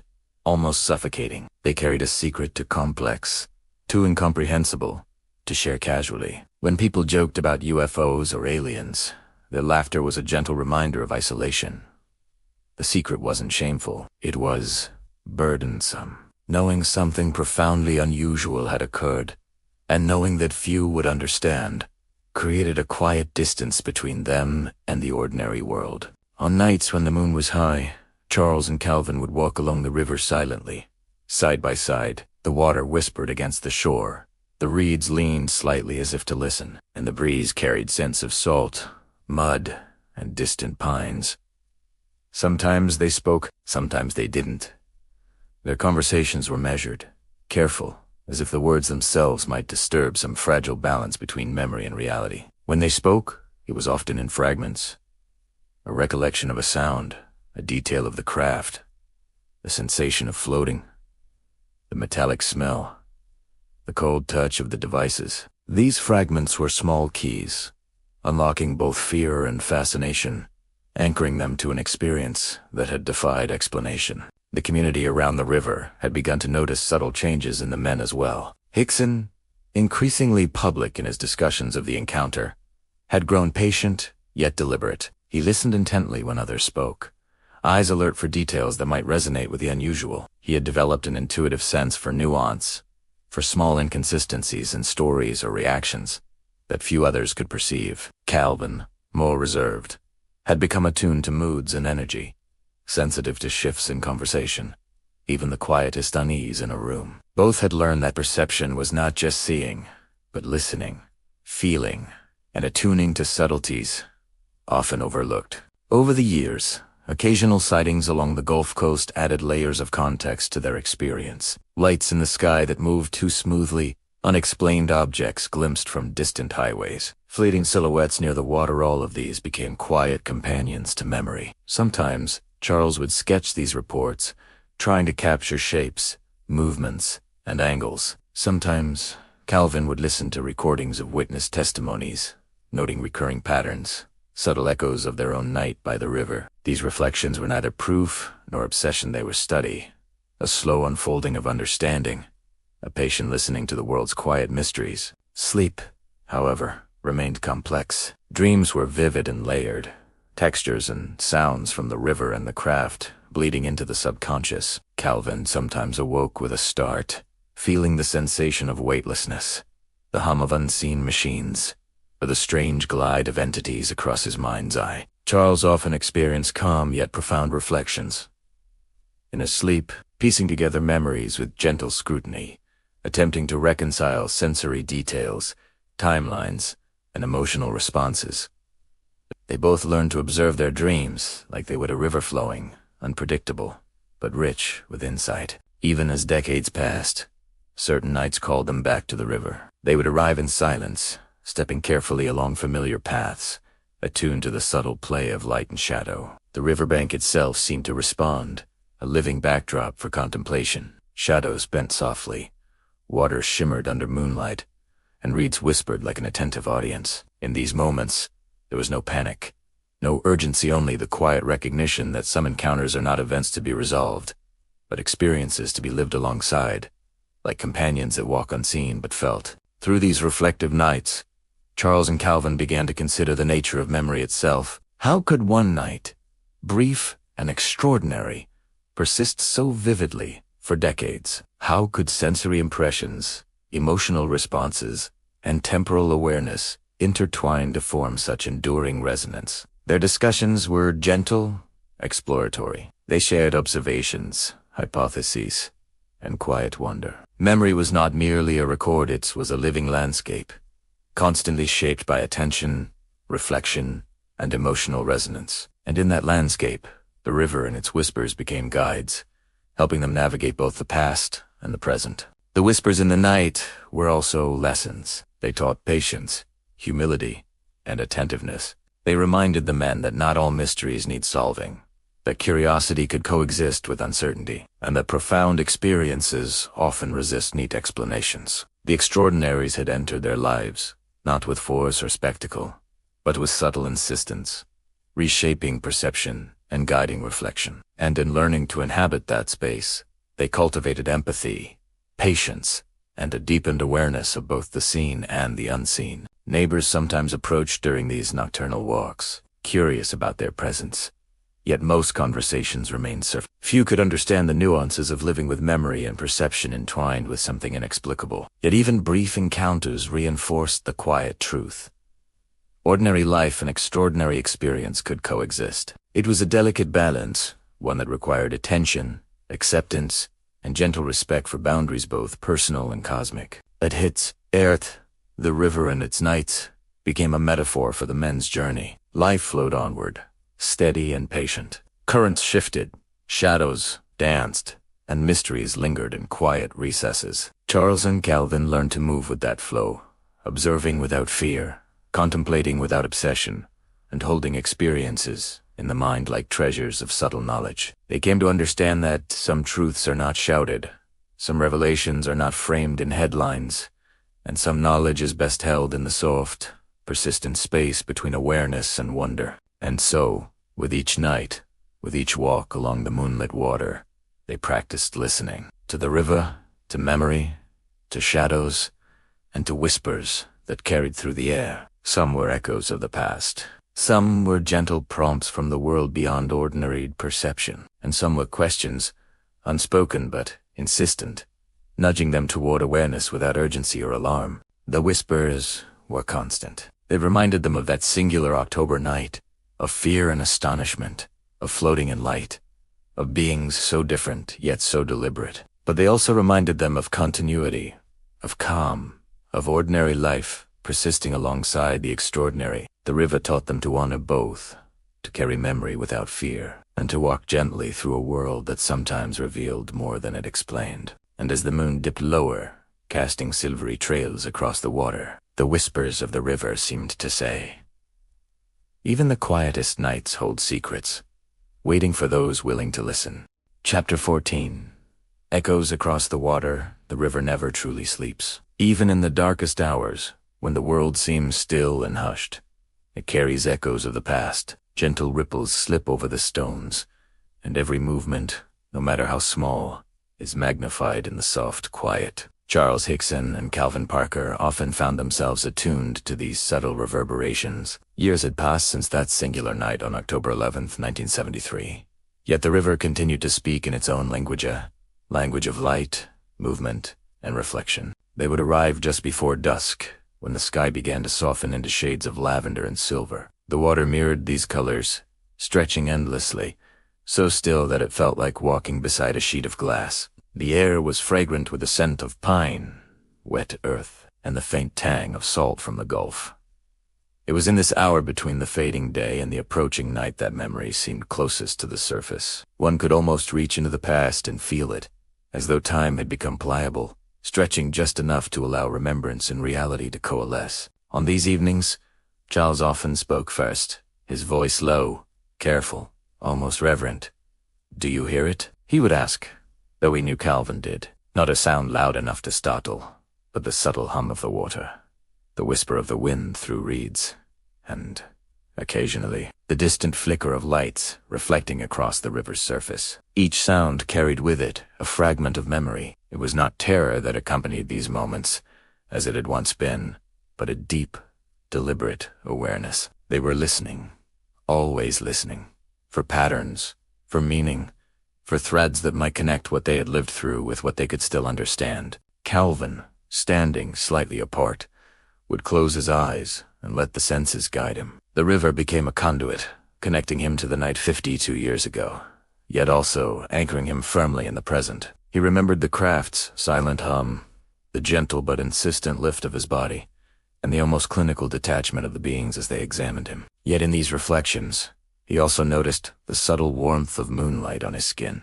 the faint coolness of the breeze, and the way the river seemed to cradle the sounds around him. These were not contradictions, they were layers of experience, intricately woven and impossible to separate completely. Their conversations along the water were deliberate and slow. "I sometimes wonder," Charles murmured, "if they were aware of us watching them, or if they simply moved without noticing. If the hum of the craft was intentional, or if it was just existence in another way." Calvin nodded, letting the idea settle without judgment. The questions were endless, but they were not burdensome. They were gentle probes into the unknown, invitations to curiosity rather than fear. Sometimes, the river brought unexpected visitors. A heron glided silently across the water, wings barely disturbing the surface. A fish broke the reflection of the moon in a single splash, sending ripples outward in concentric circles. In these moments, the men felt the subtle poetry of life itself, the quiet balance of motion and stillness, seen and unseen. These small occurrences reminded them that mystery existed everywhere, not just in the extraordinary events of that one night. The craft, the beings, the paralysing lifte were part of a larger tapestry, and the river whispered hints of the pattern in every ripple, every rustle, every faint glimmer of reflected light. The secret tape recording from the sheriff's office remained with them in memory. They had listened to it many times over the years, not as evidence, but as an emotional map. Calvin's panicked voice, Char's come attempts to reason. The pauses and breaths that spoke louder than words, these were markers of authenticity, moments that anchored the memory in reality. Sometimes, listening to that tape again in the quiet of the riverbank at night, they felt an echo of that first overwhelming sense of the impossible. But this time, it was tempered by acceptance. Fear had softened, replaced by a gentle wonder that required no explanation, only observation. Community life also became a subtle rhythm woven into the echoes across the water. Pascagoula itself shifted with time, balancing ordinary life against the extraordinary memory the town held. Streetlights glimmered faintly along river-adjacent roads. Children's laughter occasionally floated from distant playgrounds, and the occasional late-night passerby would glance curiously at the men standing quietly by the shore. The town embraced the story in its own measured way through murals, small festivals, and, eventually, the 2019 historical marker. Life carried on, but those who knew the story well understood that beneath ordinary routines, traces of the extraordinary persisted, softly rippling through generations. Charles often reflected on how the experience had reshaped his sense of time. The night of the encounter had stretched in memory, every second magnified by clarity, terror, and awe. Now, decades later, he noticed similar distortions in ordinary life. The slow, deliberate passage of an afternoon, or the stretching of minutes into what felt like hours. During moments of reflection, the river taught patience, and with patience came a kind of gentle revelation that the extraordinary need not arrive in grand gestures. It often existed in subtleties, waiting to be perceived by those attuned to its rhythm. Calvin, in his quieter way, observed the same patterns. He had learned to notice small movements of air, changes in shadows, and shifts in temperature that might pass unnoticed by others. These observations were not paranoid. They were conscious, deliberate. He had discovered that paying attention to the world in such a detailed way brought comfort and clarity. The riverbank became a place of meditation, a sanctuary for the mind to wander freely while staying rooted in the present. Occasionally, new reports of lights in the sky or unusual reflections on the water would surface in local newspapers or on regional news broadcasts. Friends and strangers would reach out, curious, sometimes skeptical. Charles and Calvi learned to listen with patience, offering calm observations rather than immediate explanations. Their decades of reflection had taught them that the truth often resided not in hurried conclusions, but in quiet attention to detail and open contemplation. At times, they revisited the craft in memory, reconstructing it carefully in their minds, its oval shape, the precise dimensions, the silent hum, and the strange, eye-like scanning device was studied not as puzzles to solve, but as parts of a remembered environment. They observed it as an entity unto itself, a space with its own logic, geometry, and rhythm. And in these meditative reconstructions, they discovered a subtle appreciation for the alienness of it, the beauty of precision, and the strange serenity it carried. The whispers across the water also reminded them of human resilience. Despite the ridicule, doubt, and societal pressure they had endured, they had faced an impossible event, survived it, and continued with lives marked by reflection, careful curiosity, and a gentle wonder. The echoes of that night reinforced a subtle truth, that humans are capable of integrating the extraordinary into ordinary life without losing balance. The mind, when guided by patience and observation, can absorb even the most unsettling mysteries without collapse. And so, the river became both guide and companion. The moonlight shifted slowly across its surface, casting silver trails that seemed to reach toward the men. Nightbirds called from hidden perches. Insects created soft rhythms in the reeds, and the occasional splash of fish punctuated the quiet symphony. All of it spoke of continuity, of the unending flow of life, of the delicate balance between seeing and not seeing, knowing and not knowing. Even after decades, the river carried lessons of attentiveness, humility, and reflection. Each ripple reminded them to notice.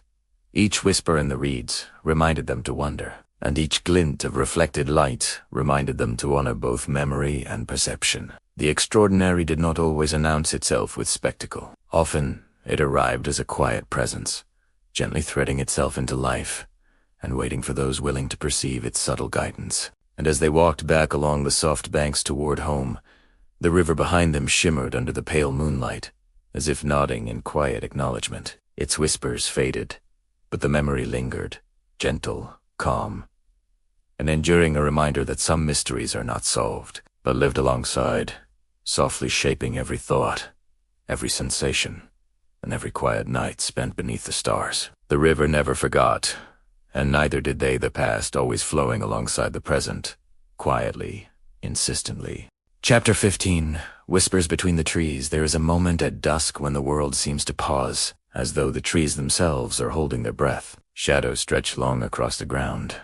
The air grows cooler, and a subtle hush settles over the landscape. For Charles and Calvin, these were the hours when reflection came naturally, when the edges of memory blurred softly into the present, and when the river's echo became a companion to their thoughts. Walking along the river's edge, Calvin often paused to observe the gentle sway of the branches above, the rustle of leaves in the wind, and the quiet movement of small creatures in the underbrush. Each sound carried a rhythm, a tiny pattern in the night that seemed almost orchestrated, as if nature itself was providing a cadence to their reflection. The river, ever faithful, murmured alongside them, and the world felt suspended in a delicate balance between day and night, between memory and reality, between the known and the unknowable. On nights like these, memories of that October evening in 1973 drifted back with a subtle, almost hypnotic clarity. The blue lights of the craft, flickering across the dark waters, seemed to linger in their minds,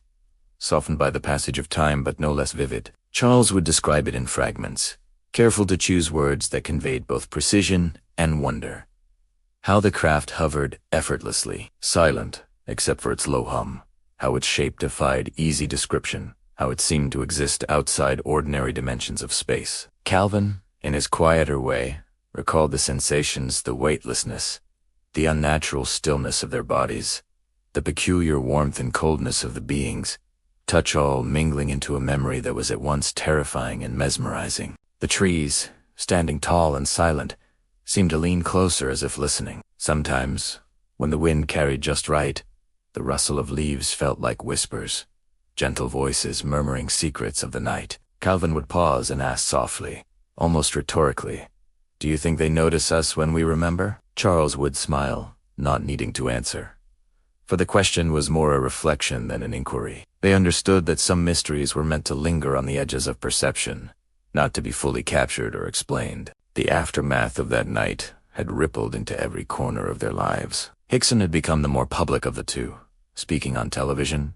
writing a book, and engaging with curious and skeptical audiences alike. Parker, in contrast, had retreated, his world quietly contained within the small routines of home and work, a sanctuary against the public eye. The trees and the river became his refuge, and walking among them was a way to navigate a life intertwined with a memory that refused to fade. Sometimes, as they moved through the soft underbrush, they would recall the secret police tape from the sheriff's office, see or raw, unguarded fear in Calvin's voice, the steady, grounding presence of Charles attempting to comfort him. That recording had not only confirmed their sincerity to others, but it also served as a tether to that night, a reminder that the events had truly occurred, whether anyone else believed them or not. Now, listening to it in memory, they could hear the echoes of their younger selves, and it was neither frightening nor overwhelming. Instead, it offered insight into the resilience of the human spirit and the depth of shared experience. As they walked, Charles sometimes drew connections between the encounter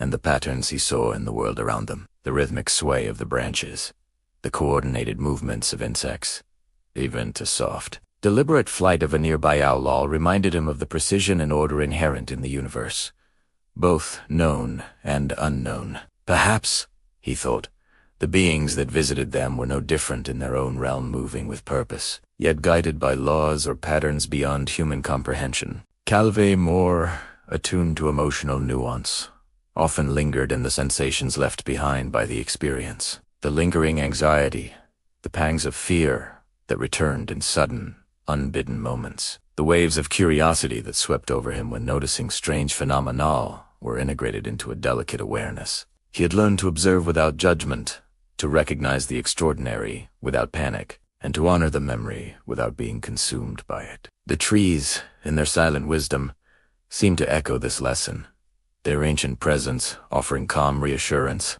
Ocasionally, the nights would bring reminders that the world beyond Pascagoula was just as vast and mysterious. News stories of unexplained lights in distant skies, whispers of encounters in other towns, and glimpses of strange objects reported over rivers or highways would filter in. These reports did not bring anxiety or competition. Instead, they sparked gentle curiosity. Charles and Calvin would discuss patterns, possibilities, and coincidences, always careful to approach each observation with calm consideration. There was no rush to conclusion, only a measured attention to the subtle clues that life provided. The whispers between the trees often carried metaphorical weight as well. As the wind moved through the branches, it seemed to speak of resilience, reminding them that life continued, that healing was possible, and that the unknown could be integrated into daily existence. Their conversations along the riverbank were no longer about fear or disbelief, were about connection, observation, and the careful untangling of memory.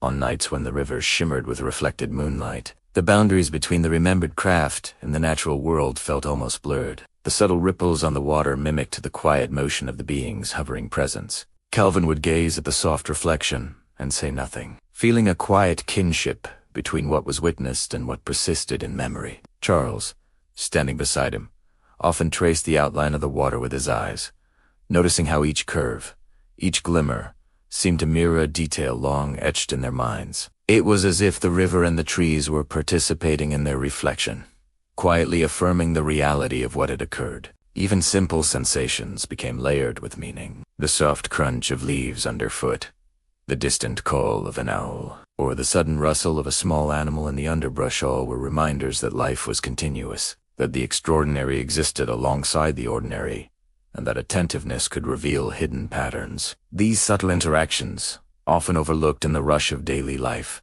became profound in the stillness of the river's edge and the shelter of the trees. Time, in these moments, seemed to expand. Minutes stretched into thoughtful contemplation.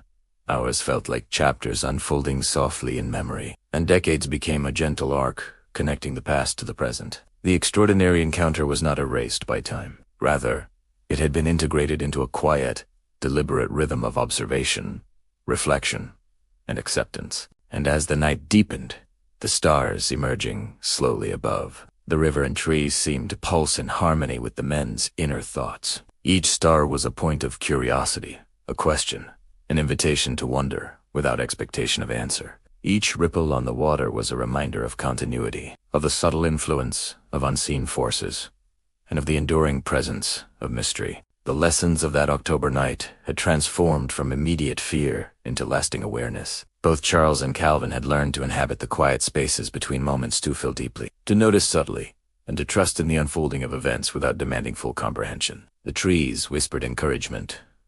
The river offered perspective. The night sky invited questions that did not require answers. And so, they continued to walk, side by side, through the quiet, shadowed path. Every step was deliberate, every breath connected to the rhythm of the earth around them. The encounter no longer defined them solely in fear. It had become a part of their consciousness, a gentle, persistent presence shaping awareness, empathy, and curiosity. In this chapter of their lives, the whispers between the trees were not frightening.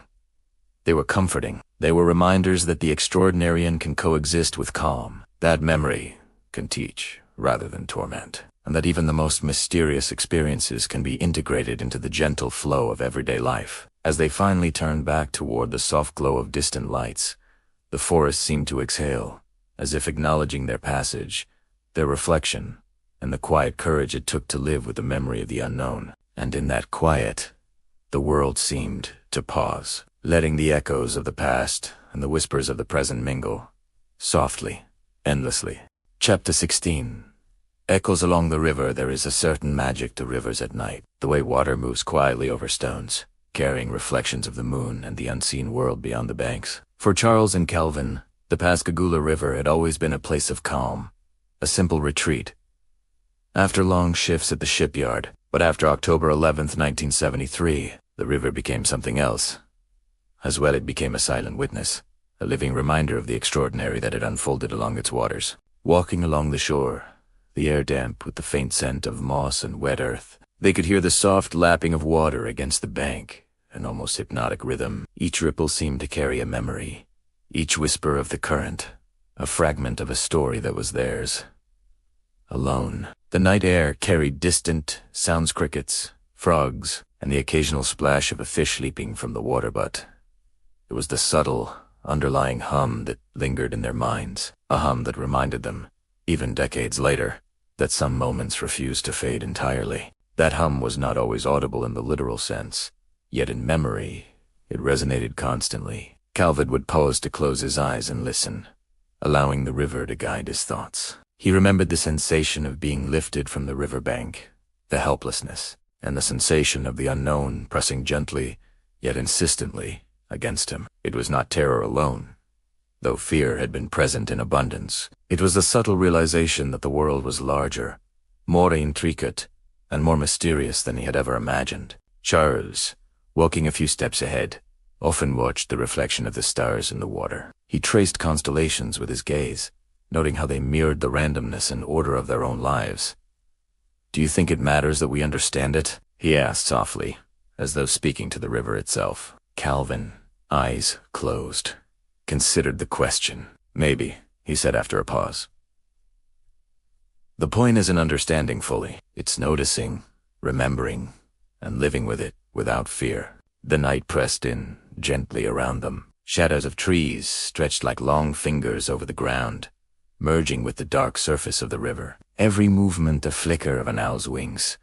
The rustle of leaves felt deliberate, purposeful, almost as though nature itself was shaping a story in tandem with their reflections. They walked slowly, deliberately, allowing the night to unfold around them, a canvas on which memory, emotion, and subtle wonder could mingle freely. In these quiet hours, they would talk about the nights immediately following the encounter, the small decisions that seemed monumental in retrospect. Reporting the incident to Sheriff Diamond and Captain Ryder had been a mixture of fear and relief, an act of courage that neither fully anticipated. They remembered the secret tape, which captured unfiltered emotion. Calvin's panic, Charles's grounding presence, and the fragile thread that connected them as witnesses to something extraordinary. That recording had become more than evidence. It was a preserved echo of trust, of human vulnerability, and of the quiet, unspoken bond formed in the midst of the unknown. Over time, the river had become a place for reflection, not only of the encounter itself, but of its lasting impact. Calvin often thought about the ripple effect of that night, the way it had shaped their families, their town, and even themselves. He remembered the whispers in public, the ridicule, and the cautious curiosity that people held when speaking of the event. But in the soft darkness by the river, none of that mattered. Here, the world was distilled down to simplicity. The water, the stars, the quiet companionship of another human being who had shared the impossible. Charles would sometimes recall the beings themselves, not with fear, but with a sense of intricate curiosity. Their gray, wrinkled skin, the pincer-like hands, their mechanical, floating motion, all details that defied conventional understanding. Even years later, the memory did not fade into caricature. It remained precise, sharp, and unsettling in a subtle way, a reminder that reality is often stranger than fiction. Yet in the stillness of the riverbank, these thoughts were tempered by serenity. The extraordinaria did not scream. It whispered, inviting attention, contemplation, and gentle awe. The river also carried a sense of continuity. The same water that flowed past their feet had moved for generations, indifferent yet steady, witnessing countless lives, joys, and sorrows. It reminded them that time was both fleeting and enduring, that moments of wonder are often layered atop ordinary life, and that the extraordinary can coexist with calm, everyday existence. They began to notice patterns in the small details, the way a leaf might drift down and land perfectly, the alignment of reeds along the shore, the occasional flash of fish under moonlight. These little events, seemingly mundane, became symbolic, suggesting that life itself was attuned to subtle, unseen rhythms. In conversation, they sometimes compared the Pascagoula encounter with distant reports, letters from other witnesses, and even stories published in newspapers decades earlier. These discussions were never hurried or analytical. Instead, they unfolded like careful meditation, each detail considered gently, each possibility explored with soft curiosity. They talked about similarities, differences, and the strange ways human memory interacts with events. too immense to fully comprehend. In the quiet, they both recognized that truth is not always a single point but a spectrum, refracted through perspective, emotion, and time. The emotional weight of their experience remained, but it had shifted from fear to introspection. Calvin often felt a quiet melancholy, a sense of loss for the life that might have been free from the burden of extraordinary memory. Charles, in contrast, carried a contemplative optimism, believing that sharing their story then, when met with doubt, was part of a larger purpose. Walking along the river, they realized that both perspectives were valid, and that the river, eternal and patient, could hold their complexities without judgment. Nature itself seemed to echo their reflections. The wind through the trees suggested rhythm and intention. The distant call of nocturnal birds punctuated the silence without startling it. The river's gentle murmur created a constant, soft background, like a lullaby whispered by the earth. In these moments, the boundary between past and present blurred. Memories became living companions, and the river seemed to understand, holding the recollections in its slow, unending flow. Every now and then, a ripple in the water would catch the moonlight, shimmering like a signal from the past. Calvin would stop and bend closer, tracing patterns with his fingers through the cool air, wondering whether the river itself remembered, whether it had absorbed some fragment of that October night and now returned it in reflection. Charles would kneel beside him, gazing down at the mirrored sky, and they would sit in silence for long stretches, allowing thoughts to drift without forcing conclusions. Even as decades passed, the river maintained its quiet lessons. It offered patience, perspective, and a space to live with the extraordinary without needing to categorize or define it. The men began to notice small echoes in their everyday lives, moments of synchronicity, flashes of insight, and the gentle tug of memory reminding them that the world was never as ordinary as it seemed. In this way, the Pascagoula River became a mentor, guiding them in subtle ways, shaping their understanding of wonder and humility. Conversations along the river shifted from recounting events to pondering the nature of experience itself. They wondered aloud whether all human lives contained hidden currents of the extraordinary, experiences unnoticed because of fear or habit. Perhaps, they mused, each person occasionally brushes against phenomena that challenge understanding, but only a few moments are remembered, crystallized, or acknowledged. And in these thoughts, a quiet empathy arose not only for themselves, but for others who might have faced the unexplainable in silence, without validation or comfort. As the night deepened, the river's reflective surface became a canvas for contemplation. Stars dotted the sky, appearing mirrored on the water, creating the illusion of infinite space both above and below. Calvin found himself captivated by this duality, imagining the parallel between the seen and unseen, the known and the mysterious,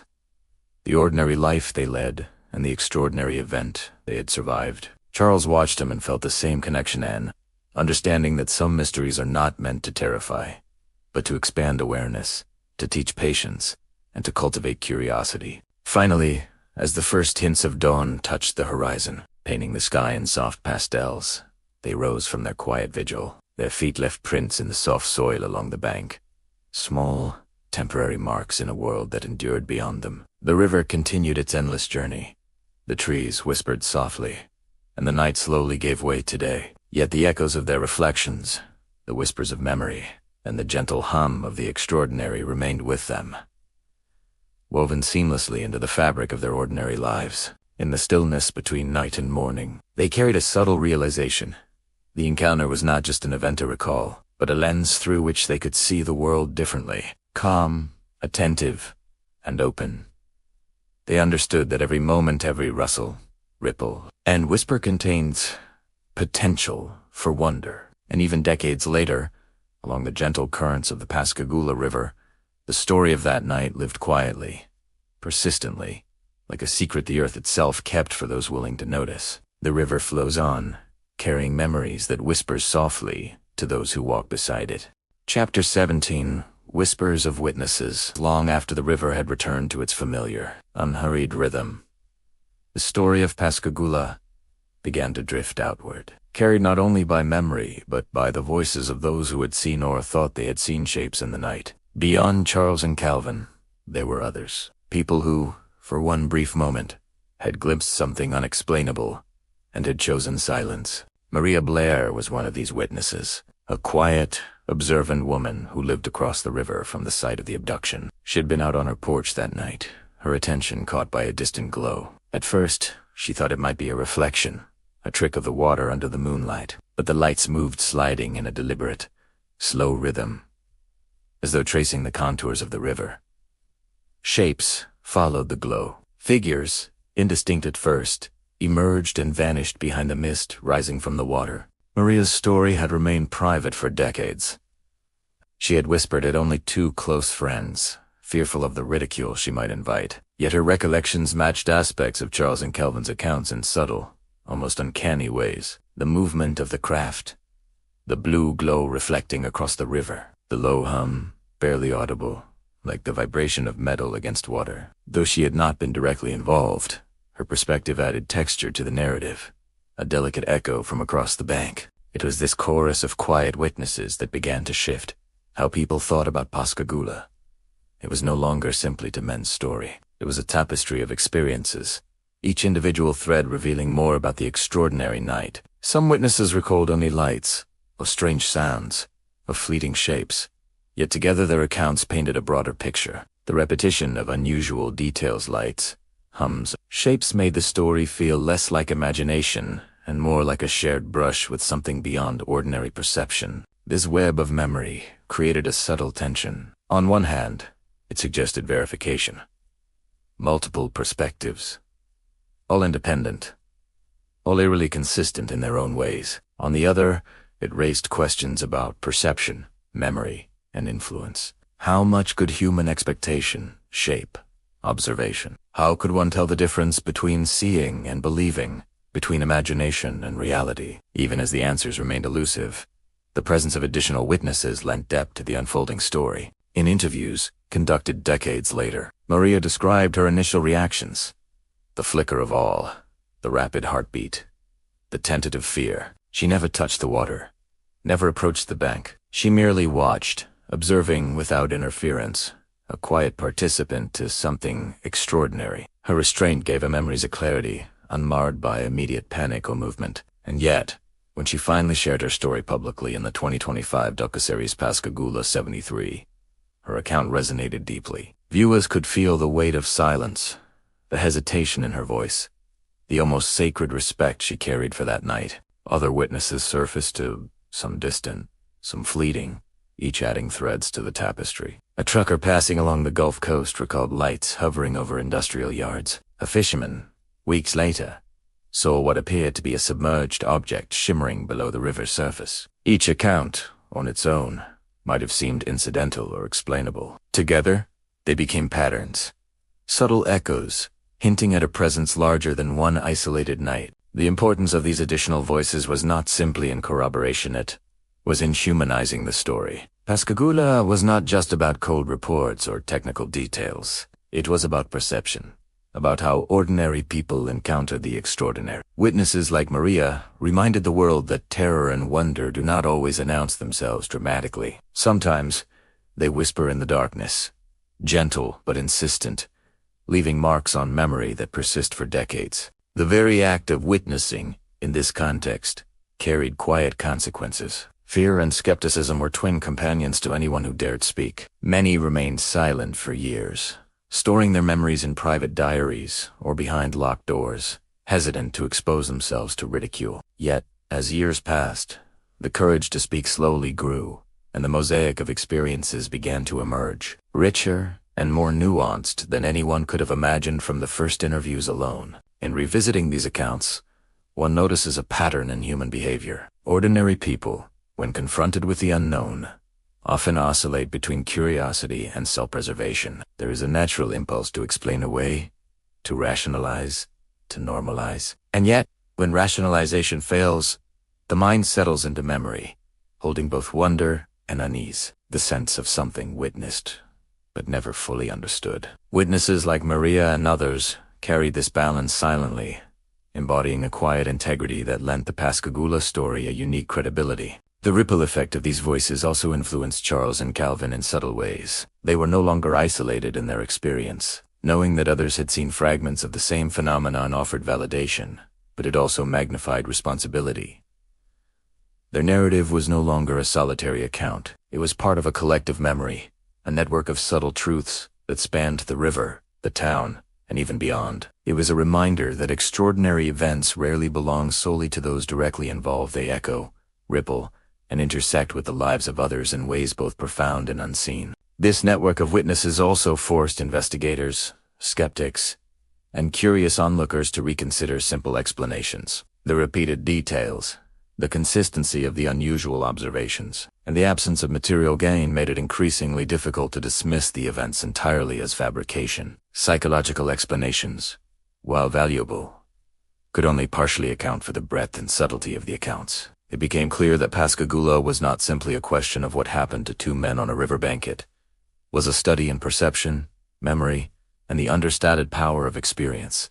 Even today, in the soft glow of evening, the idea of witnessing remains compelling. How often do we pass by moments that defy understanding and fail to recognize them for what they are? How often do we let the ordinary mask the extraordinary? For Pascagoula's witnesses, those moments were unavoidable. The lights on the river, the hum in the air, the figures that moved without sound, they demanded attention. And because they demanded attention, the witnesses carried the story forward, thread by thread, testimony to testimony, until it reached a broader audience.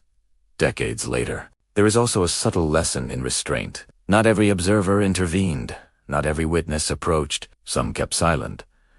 Some recorded their experience in private. This discretion allowed the memory to settle, untouched by immediate societal pressure or collective hysteria. The quiet attention of these witnesses became a foundation for understanding, a gentle framework upon which the narrative could be examined thoughtfully and with care. As the years passed, the story of the additional witnesses intertwined with modern investigations. The 2025 documentaries illuminated these perspectives, allowing a wider audience to experience the subtle, almost hypnotic texture of memory. Listeners could sense the careful attention of those who had seen, the restrained awe, and the measured way they recalled events. There was no dramatization, no embellishment, just human observation, quietly persistent, quietly profound. In reflecting on these whispers along the river, one realizes that Pascagoula's enduring power does not reside in the spectacle of the event itself. It resides in the ordinary courage of ordinary people, in the attention they paid to what might otherwise have been ignored, in the decision to speak eventually,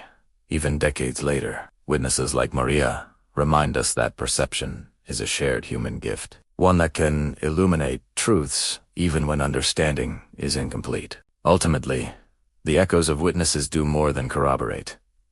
They teach. They invite us to listen, to notice, and to approach our own experiences with curiosity and humility. They suggest that moments of wonder are not always loud or dramatic, but they leave impressions that persist, like the soft ripple of water against a riverbank in the dark. And for Charles and Calvin, these additional voices offered a quiet companionship, a reminder that the extraordinary night they lived was not theirs alone. The story, at this point, begins to feel like a tapestry. Each account is a thread, each recollection a subtle hue, each hesitation and whisper a texture, and when woven together, the tapestry tells something larger than any single witness could. It tells of ordinary people intersecting with the extraordinary, of the resilience of memory, and of the quiet courage required to acknowledge the unexplainable. Even as decades pass, these whispers continue to resonate. They remind listeners, gently, that mystery exists, that human experience is layered, and that the world often contains more than can be explained in the moment. And in those quiet moments by the river, or in the soft recall of memory, Pascagoula's story remains alive, not as a headline, but as a shared consciousness, bridge between the ordinary and the extraordinary, between what is seen and what is and somewhere, across the river, echoes of the night continued to whisper softly. Chapter 18. Echoes in the Mind. After the voices of witnesses had begun to weave their subtle threads into the tapestry of Pascagoula, another layer quietly settled over the story, the echoes in the mind. These were not sounds in the air, nor whispers from across the river. They were impressions, lingering thoughts, and memories that refused to fade. They crept into dreams, hovered in quiet moments, and whispered at the edges of consciousness, long after the blue lights had vanished. Charles Hickson often described these echoes as a persistent hum in the mind, a low vibration that seemed to resonate even when the world was silent. It was as though the memory of that night had settled into the very fibers of his being, a rhythm that pulsed softly beneath awareness. He could be fixing a machine at the shipyard, welding metal, or bending over a board at home, and suddenly, that vibration would stir a reminder of the night, the river, and the sky conspired to change everything. Calvin Parker experienced them differently. For him, the echoes were more vivid, more insistent. They came as images, snapshots of figures, flashes of light, glimpses of a craft hovering silently above the riverbank. Sometimes, these images intruded into his dreams, painting them with a strange mix of awe and fear, clarity and confusion. The dreams were so precise, so textured, that he would awaken with a sudden, physical start, certain that the night had returned in some form, even when he tried to dismiss them, even when he told himself they were merely memories. The echoes persisted, subtle but unyielding. This phenomenon, the persistence of memory, was not unique to Pascagoula. Psychologists studying anomalous experiences have long noted that certain moments imprint themselves with unusual intensity. Traumatic or extraordinary events often lodge in the mind with a clarity that ordinary days rarely achieve. The human brain, it seems, has a way of holding on to moments that defy expectation, storing them in layers of consciousness where they can resurface unexpectedly. For Hickson and Parker, the echoes were both a blessing and a burden. They preserved the story, ensuring that details remained vivid over decades, but they also prevented a full return to normalcy. Each recall brought with it a subtle tension, a reminder of helplessness and wonder. How often had they rehearsed the night in their minds? How often had they turned over every detail, every movement of the strange beings, every sensation of weightlessness, every hum and vibration? And yet, the act of remembering was almost impossible to stop. It is here that the human element of the story becomes most intimate. Ordinary people, when confronted with the extraordinary, often respond with a simple need to remember. The echoes are a form of survival. They are a quiet insistence that the event must not be forgotten, that memory itself is a witness. In the case of Pascagoula, these echoes carried the story forward across decades, long before books were written, long before documentaries were made, and long before the world could listen with the patience it now offers. Some nights, Parker would find himself unable to sleep, staring at the ceiling, hearing faint patterns of sound in his mind that mirrored the hum of the craft. He described a subtle fear, but also a strange fascination. It was as if the mind remembered the impossible before the heart could fully comprehend it. Hickson, too, admitted that he would feel an almost magnetic pull toward the river during quiet evenings, a need to reconnect with a space where everything had changed. The echoes were not merely memories, they were invitations, gentle and persistent, to revisit the place where the known and unknown had brushed against one another. This cognitive resonance had implications for their interactions with others. Both men became more sensitive to subtle changes in the environment, the shift of light on water, the sudden hush in the air, the tiniest flicker of motion in a peripheral glance. Ordinary nights carried an undercurrent of potential. Even in casual conversation, there were moments when their thoughts drifted to the riverbank, the hovering craft, the mechanical beings with their pincer-like hands and unblinking eyes. These were not obsessive or manic recollections. They were quiet, measured, persistent echoes that lived alongside everyday life. Interestingly, these echoes also connected with broader patterns. Researchers examining abduction narratives across the world have noted similar phenomena: dreamlike recalls, intrusive images, and persistent feelings of presence long after events occur. In many ways, Pascagoula fit into a subtle framework of human experience. Extraordinary events imprinting themselves on memory, reverberating softly for years, shaping perception and emotional responses in ways that are both profound and understated. The persistence of these echoes also raised questions. Did the mind alter the story over time? Did fear and imagination color the recollection? Or were the memories as accurate as the night itself? The truth, as always, lay somewhere in the space between certainty and wonder. Hickson and Parker could not prove every detail, yet the echoes persisted with a consistency that was difficult to dismiss. They were reminders that the human mind, when faced with the inexplicable, sometimes becomes both recorder and participant, observing and internalizing in equal measure. Decades later, when interviews and docuseries revisited these accounts, the echoes took on a new dimension. Audiences could sense the lingering weight of memory, the careful articulation of events, and the subtle tension of emotions that had never fully faded. The men's voices carried both calm and tension, a rhythm shaped not by panic, but by decades of reflection and lived experience. It was a rare phenomenon. The memory of the extraordinary communicated with the measured cadence of someone who had lived through it and continued to live beyond it. Psychologists studying the phenomenon refer to this as cognitive persistence. Ordinary recollection fades. Extraordinary experience often does not. It lingers in the mind, embedded in perception, emotion, and even the body itself. In the case of Pascagoula, the echoes were tangible. Hickson's urge to revisit the river, Parker's nighttime imagery, the tactile memory of weightlessness and paralyzed limbs, the hum and vibration resonating in the imagination. These were not fabricated details. They were traces of encounter embedded in the human psyche. The echoes also became a form of storytelling, through subtle recollection, through whispers and interviews, through carefully chosen words in books and recorded conversations. Hickson and Parker shared the night with the world. Listeners, too, became part of this echo. They could sense the quiet awe, the lingering tension, and the understated wonder that neither men nor witnesses sought to exaggerate. It was a hypnotic rhythm. The event itself, the recollection, and the resonance in the listener's mind forming an unbroken chain of awareness.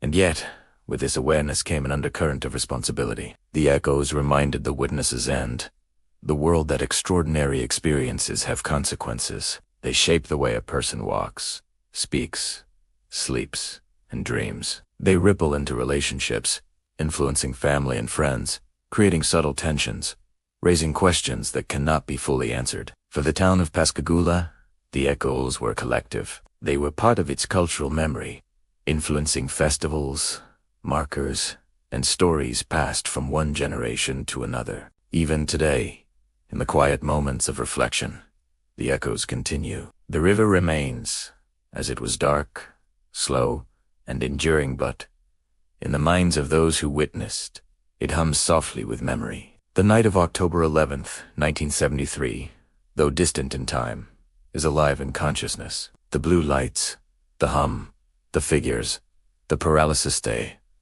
are no longer just an event. They are a shared experience, reverberating through the minds of witnesses, researchers, and curious listeners alike. The story of Pascagoula, as it flows through memory and witness accounts, becomes a meditation on perception, human response, and the quiet power of extraordinary experience. The echoes in the mind are not mere recollections. They are invitations. Invitations to remember, to wonder, to question, and to consider what might exist just beyond ordinary perception. They are gentle reminders that life contains layers of meaning that may never be fully explained, and yet persist in subtle, undeniable ways. And perhaps, most profoundly, these echoes reveal something essential about human nature. When faced with the impossible, we do not simply forget. We do not discard the extraordinaries as irrelevant. Instead, we carry it quietly, integrating it into the fabric of our thoughts, letting it linger in our consciousness, and occasionally allowing it to whisper softly in the dark. For Pascagoula, the echoes ensured that the night was never truly over. They allowed the story to grow, to breathe, and to extend beyond the riverbank, reaching into minds far and wide, inviting reflection, empathy, and wonder. The night had passed, but its resonance remained, quiet, persistent, and profoundly human. And somewhere, in the gentle hum of memory, the river continues to speak. Chapter 19. Threads between sightings. Even as Pascagoula carried its echoes in the minds of Hickson and Parker, the night itself began to connect to a broader tapestry of stories, a quiet web of threads linking lights in the sky, strange objects over swamps, and glimpses of shapes too precise to be purely imagined. For decades, researchers have noticed patterns, not loud patterns, not ones shouted across the newspapers, but subtle, almost imperceptible traces that suggested something bigger than a single riverbank, a single evening. It begins with the idea that extraordinary events rarely happen in isolation. Just as a single drop causes ripples that expand outward, one encounter can intersect with others, creating subtle echoes that seem to resonate across distance and time. Pascagoula became one such node in a network of anomalous experiences, a quiet convergence of reports, sightings, and encounters that hinted at a phenomenon that spanned miles, months, and even decades. In the weeks surrounding October 11th, 1973, local reports began to surface lights moving in unusual formations, silent glimmers over industrial areas, and objects submerging into rivers with a grace no known technology could explain. A fisherman across the bayou mentioned seeing a shape descend just beneath the water's surface, leaving a faint phosphorescent trail. A highway worker recalled the night sky briefly illuminated by a hovering craft, perfectly still and impossibly precise. These reports were scattered, ephemeral, often dismissed as imagination, but together, they began to form a subtle, almost hypnotic rhythm of observation. Hickson and Parker, in the months after the incident, became aware of these threads. Not immediately, but gradually. Parker, particularly, found that hearing about similar experiences unsettled him, sometimes amplifying the echoes that already lingered in his mind. Each new account was a mere unfamiliar reflection that both frightened and fascinated him. Hickson, more public and more expressive, noted patterns in news reports, in conversations with other witnesses, and in letters from people across the country.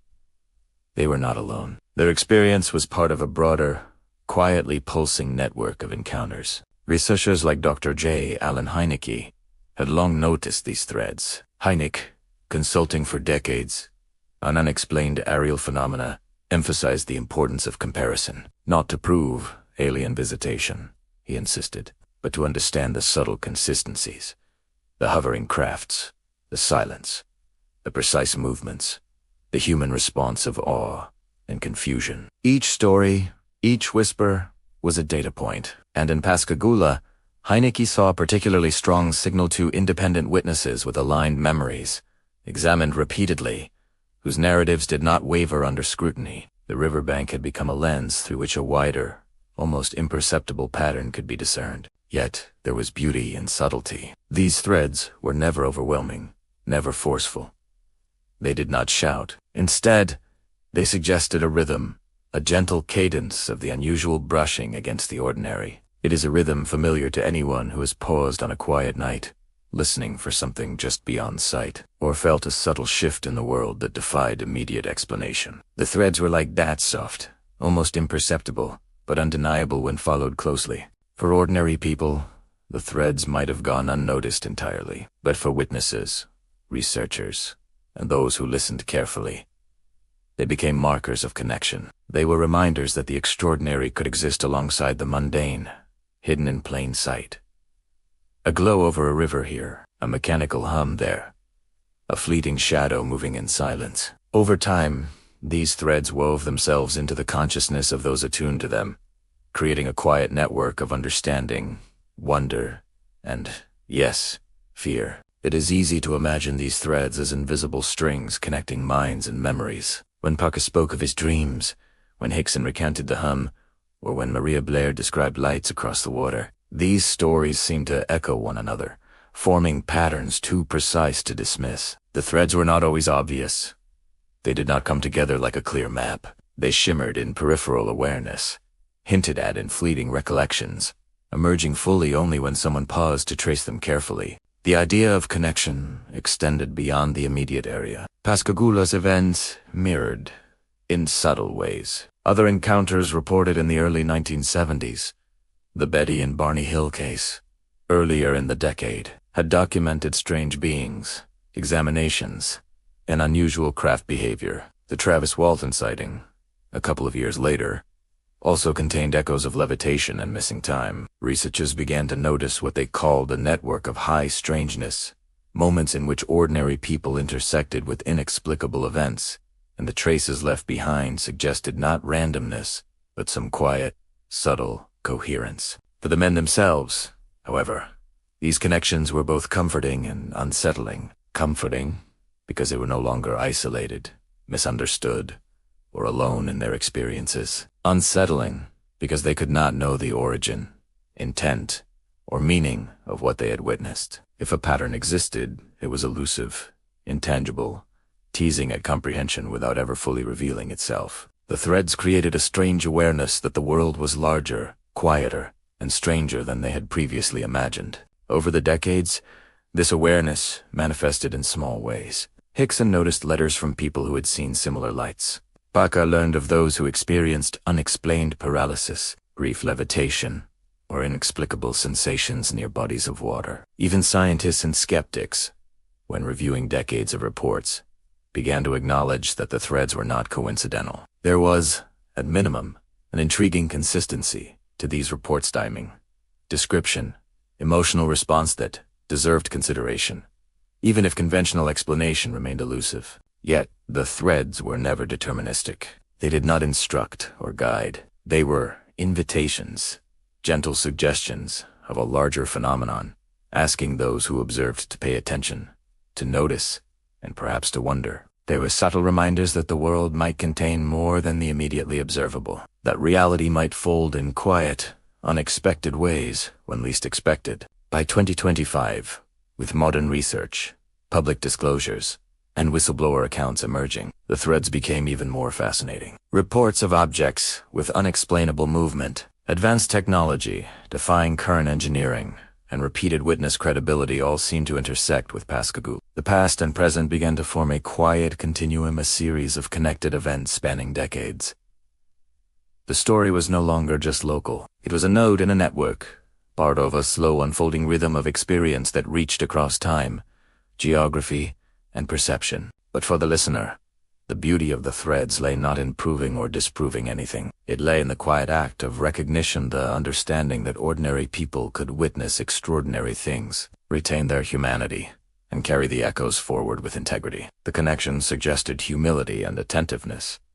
To see, to listen, to honor experience, even when it cannot be fully explained. In the calm of the night, when the world is still and the river reflects the sky, the threads seem to pulse quietly. A light flickers.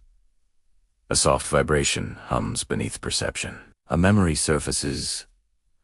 Unexpectedly, the echoes of Pascagoula extend outward, mingling with other quiet, unexplained moments. They form a web of awareness that, if followed carefully, invites curiosity, reflection, and an appreciation for the subtleties of human experience when confronted with the unexplained. And perhaps the most profound lesson of these threads is this: they do not need to be understood completely. They do not demand resolution. They are subtle, gentle, persistent connections, reminding anyone who listens that the world is layered, mysterious, and quietly alive with possibility. For Pascagoula, the threads ensured that the story endured. They carried the memory beyond the riverbank, into books, interviews, documentaries, and whispers shared in the night. They reminded listeners and researchers alike that there is something quietly interwoven into the human experience, invitation to wonder, to consider, and to honor the extraordinary when it quietly brushes against the ordinary. Even as decades passed, these threads remained unbroken, soft but persistent, forming a delicate, almost hypnotic web, connecting past, present, and future encounters. They were the invisible rhythm underlying the story, a pattern that whispered of something larger, waiting for those willing to listen. And sometimes, if you close your eyes on a calm night, you can almost feel the threads shimmer beneath the still waters. Chapter 20.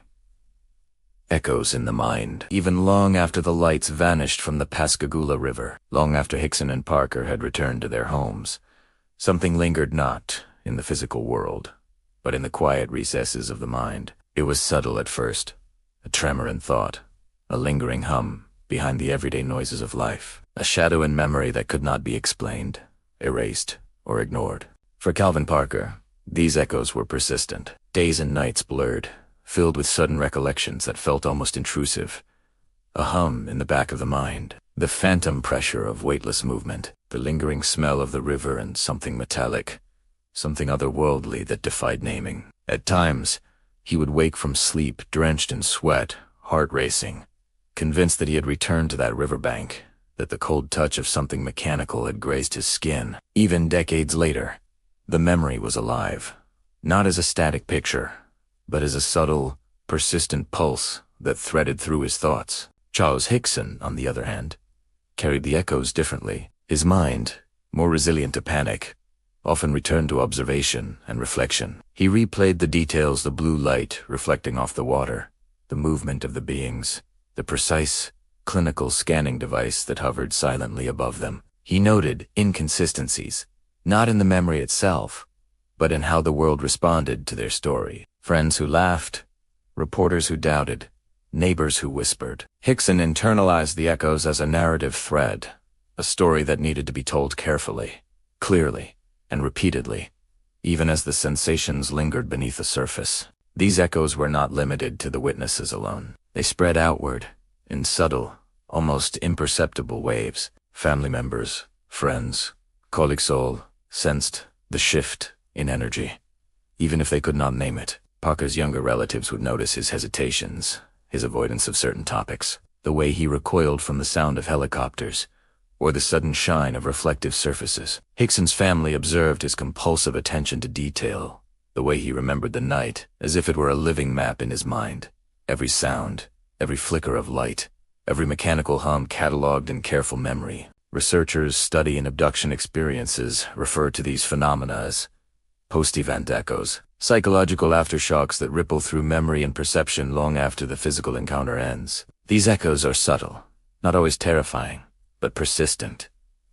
They alter the way a person perceives the ordinary. A river becomes more than a river. A night sky becomes a canvas of possibilities.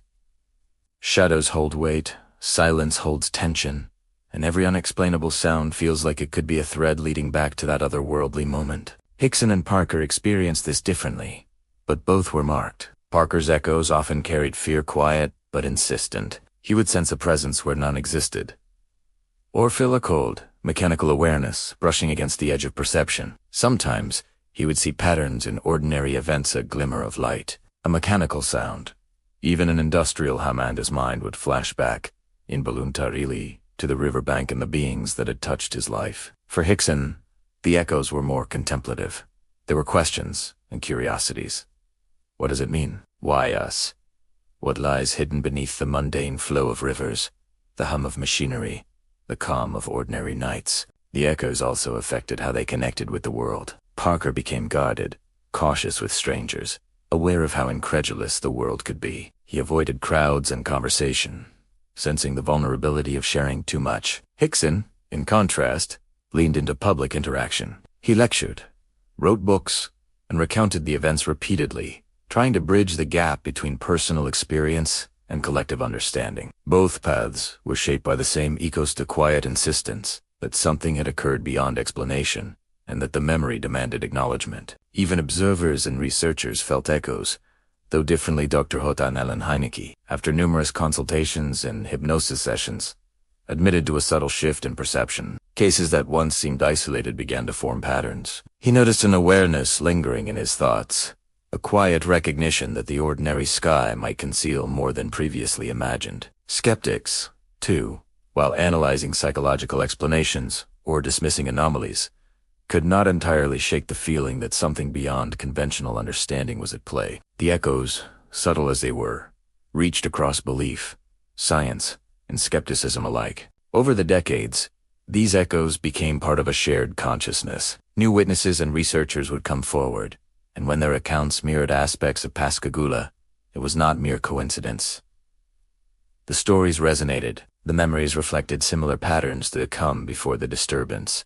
The unexplainable movement of craft, the mechanical presence, and the lingering sense of vulnerability and awe. Each new story became a ripple, adding layers to the echo, reinforcing the notion that the phenomenon was not isolated. For the townspeople of Pascagoula, echoes manifested as local lore, a quiet tension between pride and apprehension. Some embraced the story, seeing it as a unique marker in their town's history. Festivals celebrated the encounter, historical markers commemorated it, and documentaries brought it to new audiences. Others remained skeptical, wary of the disruption it caused to their perception of normal life. Yet, regardless of acceptance, the echoes threaded through the town's collective consciousness, influencing how the community remembered the night and the men who witnessed it. By 2025, technology and public disclosure allowed the echoes to extend even further. Secret tapes, interviews, and documentaries surfaced, revealing subtle nuances previously unheard. Researchers reviewed recordings where Parker's panic was palpable,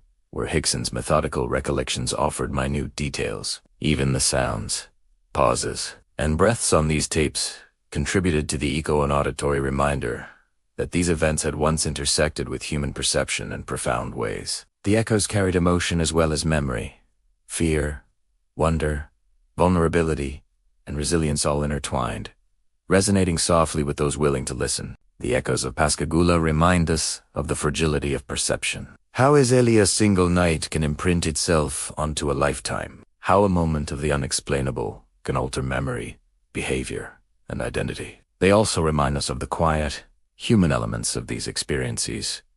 The courage to face disbelief, the struggle to maintain normalcy, and the persistence to tell one's story even when the world is not ready to hear it. These echoes also pose questions for the listener, for anyone drawn into the story. How would you perceive the world if your own memories carried a trace of the unexplainable? Would your nights be quieter, or would you notice the smallest tremors in the air and water, wondering if something unseen had passed by? Could a single moment shape your understanding of reality, your relationships, and even your sense of safety? Pascagoula suggests that such questions are not hypothetical. They are echoes that remain, quietly threading through memory and perception, waiting for acknowledgement. In the stillness of night, echoes can manifest in small, almost imperceptible ways. A sudden chill in a familiar room, a metallic hum in a normally silent machine, a shadow that lingers slightly longer than it should. These subtle signs serve as a bridge between past encounters and present awareness, inviting reflection, curiosity, and wonder. They do not scream. They do not demand attention. They whisper. They nudge. They suggest that the world is layered, and that our perception touches only part of a far greater tapestry. The men, the town, the researchers, and even casual observers all became vessels for these echoes. Their stories, anxieties, and insights were intertwined. Memory, emotion, and perception became threads in a quiet web that spanned decades. The echoes were not evidence of alien visitation or hallucination alone, they were evidence of human experience. How deeply extraordinary events resonate within the mind and the world, long after the immediate moment has passed. And perhaps the most profound aspect of these echoes is their invitation to mindfulness. They encourage attentiveness, patience, and reflection. They remind us that some experiences cannot be fully explained, but can still be honored. That the mind can carry traces of wonder, fear, and awe simultaneously. But even when the details fade, the essence of the echo remains, shaping understanding, shaping memory, shaping life itself. As the night deepens, as the river reflects moonlight like liquid silver, and as the mind relaxes into quiet awareness, the echoes of Pascagoula remind us of something fundamental, that the extraordinary is not always visible, that memory can carry unseen weight, and that some encounters, however fleeting or strange, leave an indelible mark on those who witness them. Even in 2025, with new disclosures, new witnesses, and decades of reflection, the echoes continue. They are soft, persistent, and quietly mesmerizing. They invite the listener to pause, breathe, and recognize the quiet rhythm that links the past with the present, the known with the unknown, an ordinary life with extraordinary moments. And if you listen carefully, sometimes those echoes hum softly in the spaces between thought and dream. Chapter 21. The Quiet Horizon. The river had long returned to its usual rhythm. The waters of Pascagoula flowed under the moonlight, as they always had, reflecting silver and blue, carrying whispers of wind and insects, the gentle rustle of leaves along the bank. Yet, beneath the calm surface of ordinary life, something lingered, an awareness that the world is never as simple as it seems. The extraordinary can appear quietly, without fanfare, touching the lives of ordinary people and leaving traces that persist in ways we often do not notice. For decades, Charles Hickson and Calvin Parker had carried their own memories, each navigating the aftermath of that night in their own way. Hickson had spoken, he had faced cameras, crowds, and journalists, recounting his experiences over and over. His voice was steady, careful, yet it carried the subtle tremor of awe and respect for the event that had altered his life so completely. Parker had been silent for far longer, shielding himself from ridicule and fear, preserving the memory within. Only in his later years did he share his story fully, his words revealing both trauma and clarity, painting a human portrait of someone caught between disbelief and truth. These men, once ordinary workers, looking for quiet evenings of fishing, had become vessels of memory. Their lives, forever intertwined with a moment that defied explanation, had quietly influenced others. Friends, family, researchers, and the townspeople of Pascagoula had all felt, in small walies, the ripple of their experience.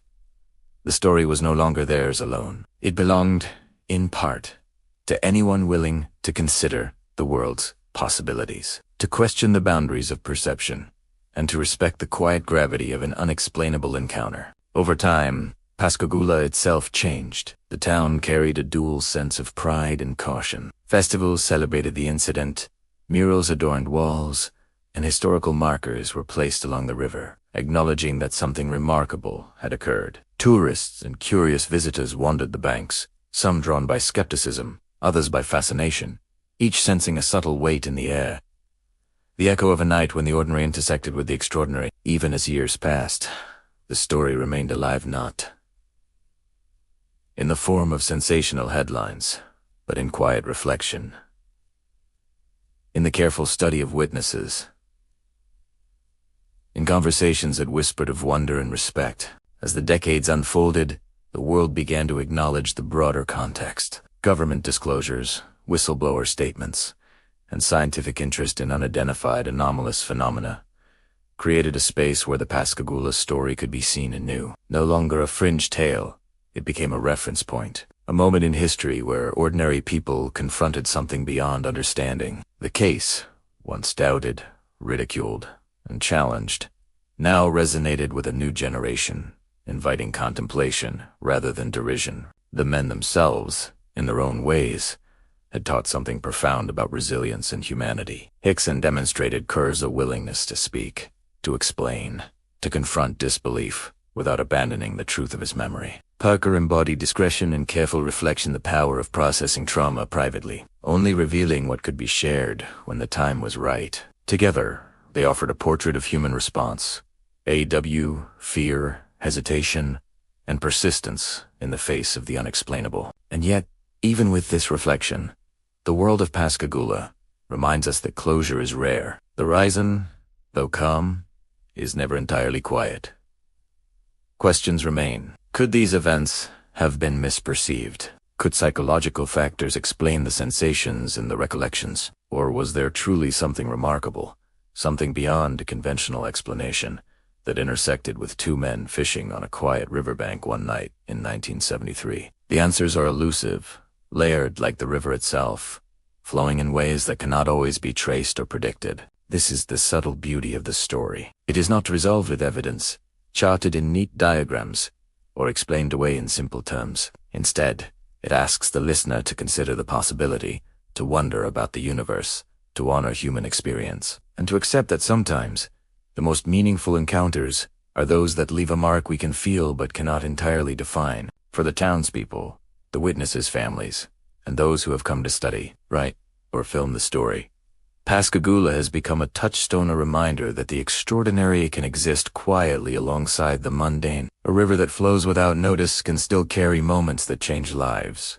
A night that seems ordinary can become a point of connection across decades, cultures, and generations. And a single story, told with honesty and courage, can echo far beyond the original witnesses, shaping curiosity, empathy, and reflection in ways the men themselves may never have imagined. In listening to this story, in letting it unfold as a bedtime tale, the audience becomes part of the echo. Each pause, each breath, each moment of wonder or reflection allows the narrative to settle in the mind, as if the river itself were flowing through consciousness. The story no longer exists solely in words, reports, or tapes. It exists in the listener's imagination, in the spaces between thought and dream, inviting questions, reflection, and quiet awe. And perhaps that is the most enduring legacy of Pascagoula.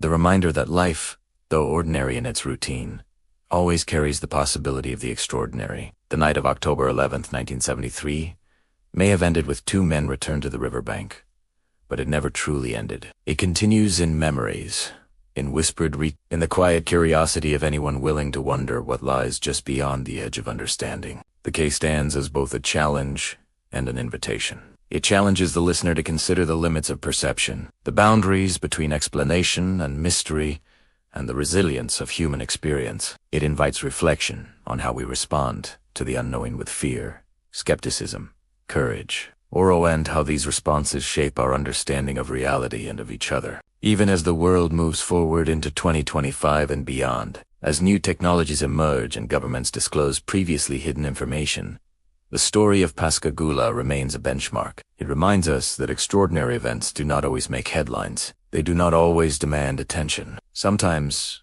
they arrive softly, subtly, in the spaces between what is known and what is imaginable. And sometimes they remain forever, quietly shaping the human experience, like ripples on a river that never cease, carrying the memory of a night when the ordinary brushed against the impossible. So, as the night deepens and the mind drifts into reflection, the river continues to flow, the echoes remain, and the question lingers softly, like a gentle wind through the trees. What would you do if the impossible quietly touched your life? Would you remember it, even if no one believed you? Would you carry it with awe and courage into the quiet horizon of your own days? And in asking these questions, we are reminded the story of Pascagoula is not just about what happened in 1973. It is about the human mind, the endurance of memory, and the quiet wonder that persists when we dare to imagine the unimaginable. The horizon remains calm, the river reflects the moon, and somewhere, beyond comprehension, the echoes continue. And if you listen closely, even in the softest night, the river hums with the memory of that extraordinary evening. The river flows quietly. The wind moves softly through the trees, and in the spaces between, the memory of a night long past drifts gently, like a whisper carried on the current. The story of Pascagoula is not a story with neat endings or tidy answers. It is a story of ordinary lives touched by the extraordinary, of fear and courage, doubt and belief. It is a story that asks questions rather than giving solutions, inviting the listener to wonder, to imagine, and to reflect. Perhaps somewhere in the quiet of the world, those moments still exist, not fully understood, not fully explained, and perhaps that is enough. As you drift towards sleep, let the story linger in the corners of your mind. Let the river of memory carry you softly, and let the questions it raises rest gently there, like starlight shimmering on calm water. Because in the end, some mysteries are meant to be felt, not solved. Some echoes are meant to be heard, not answered. And some nights, the extraordinary touches the ordinary, and we are left with wonder, quietly humming in our hearts. Good night, and may your dreams carry a touch of the impossible.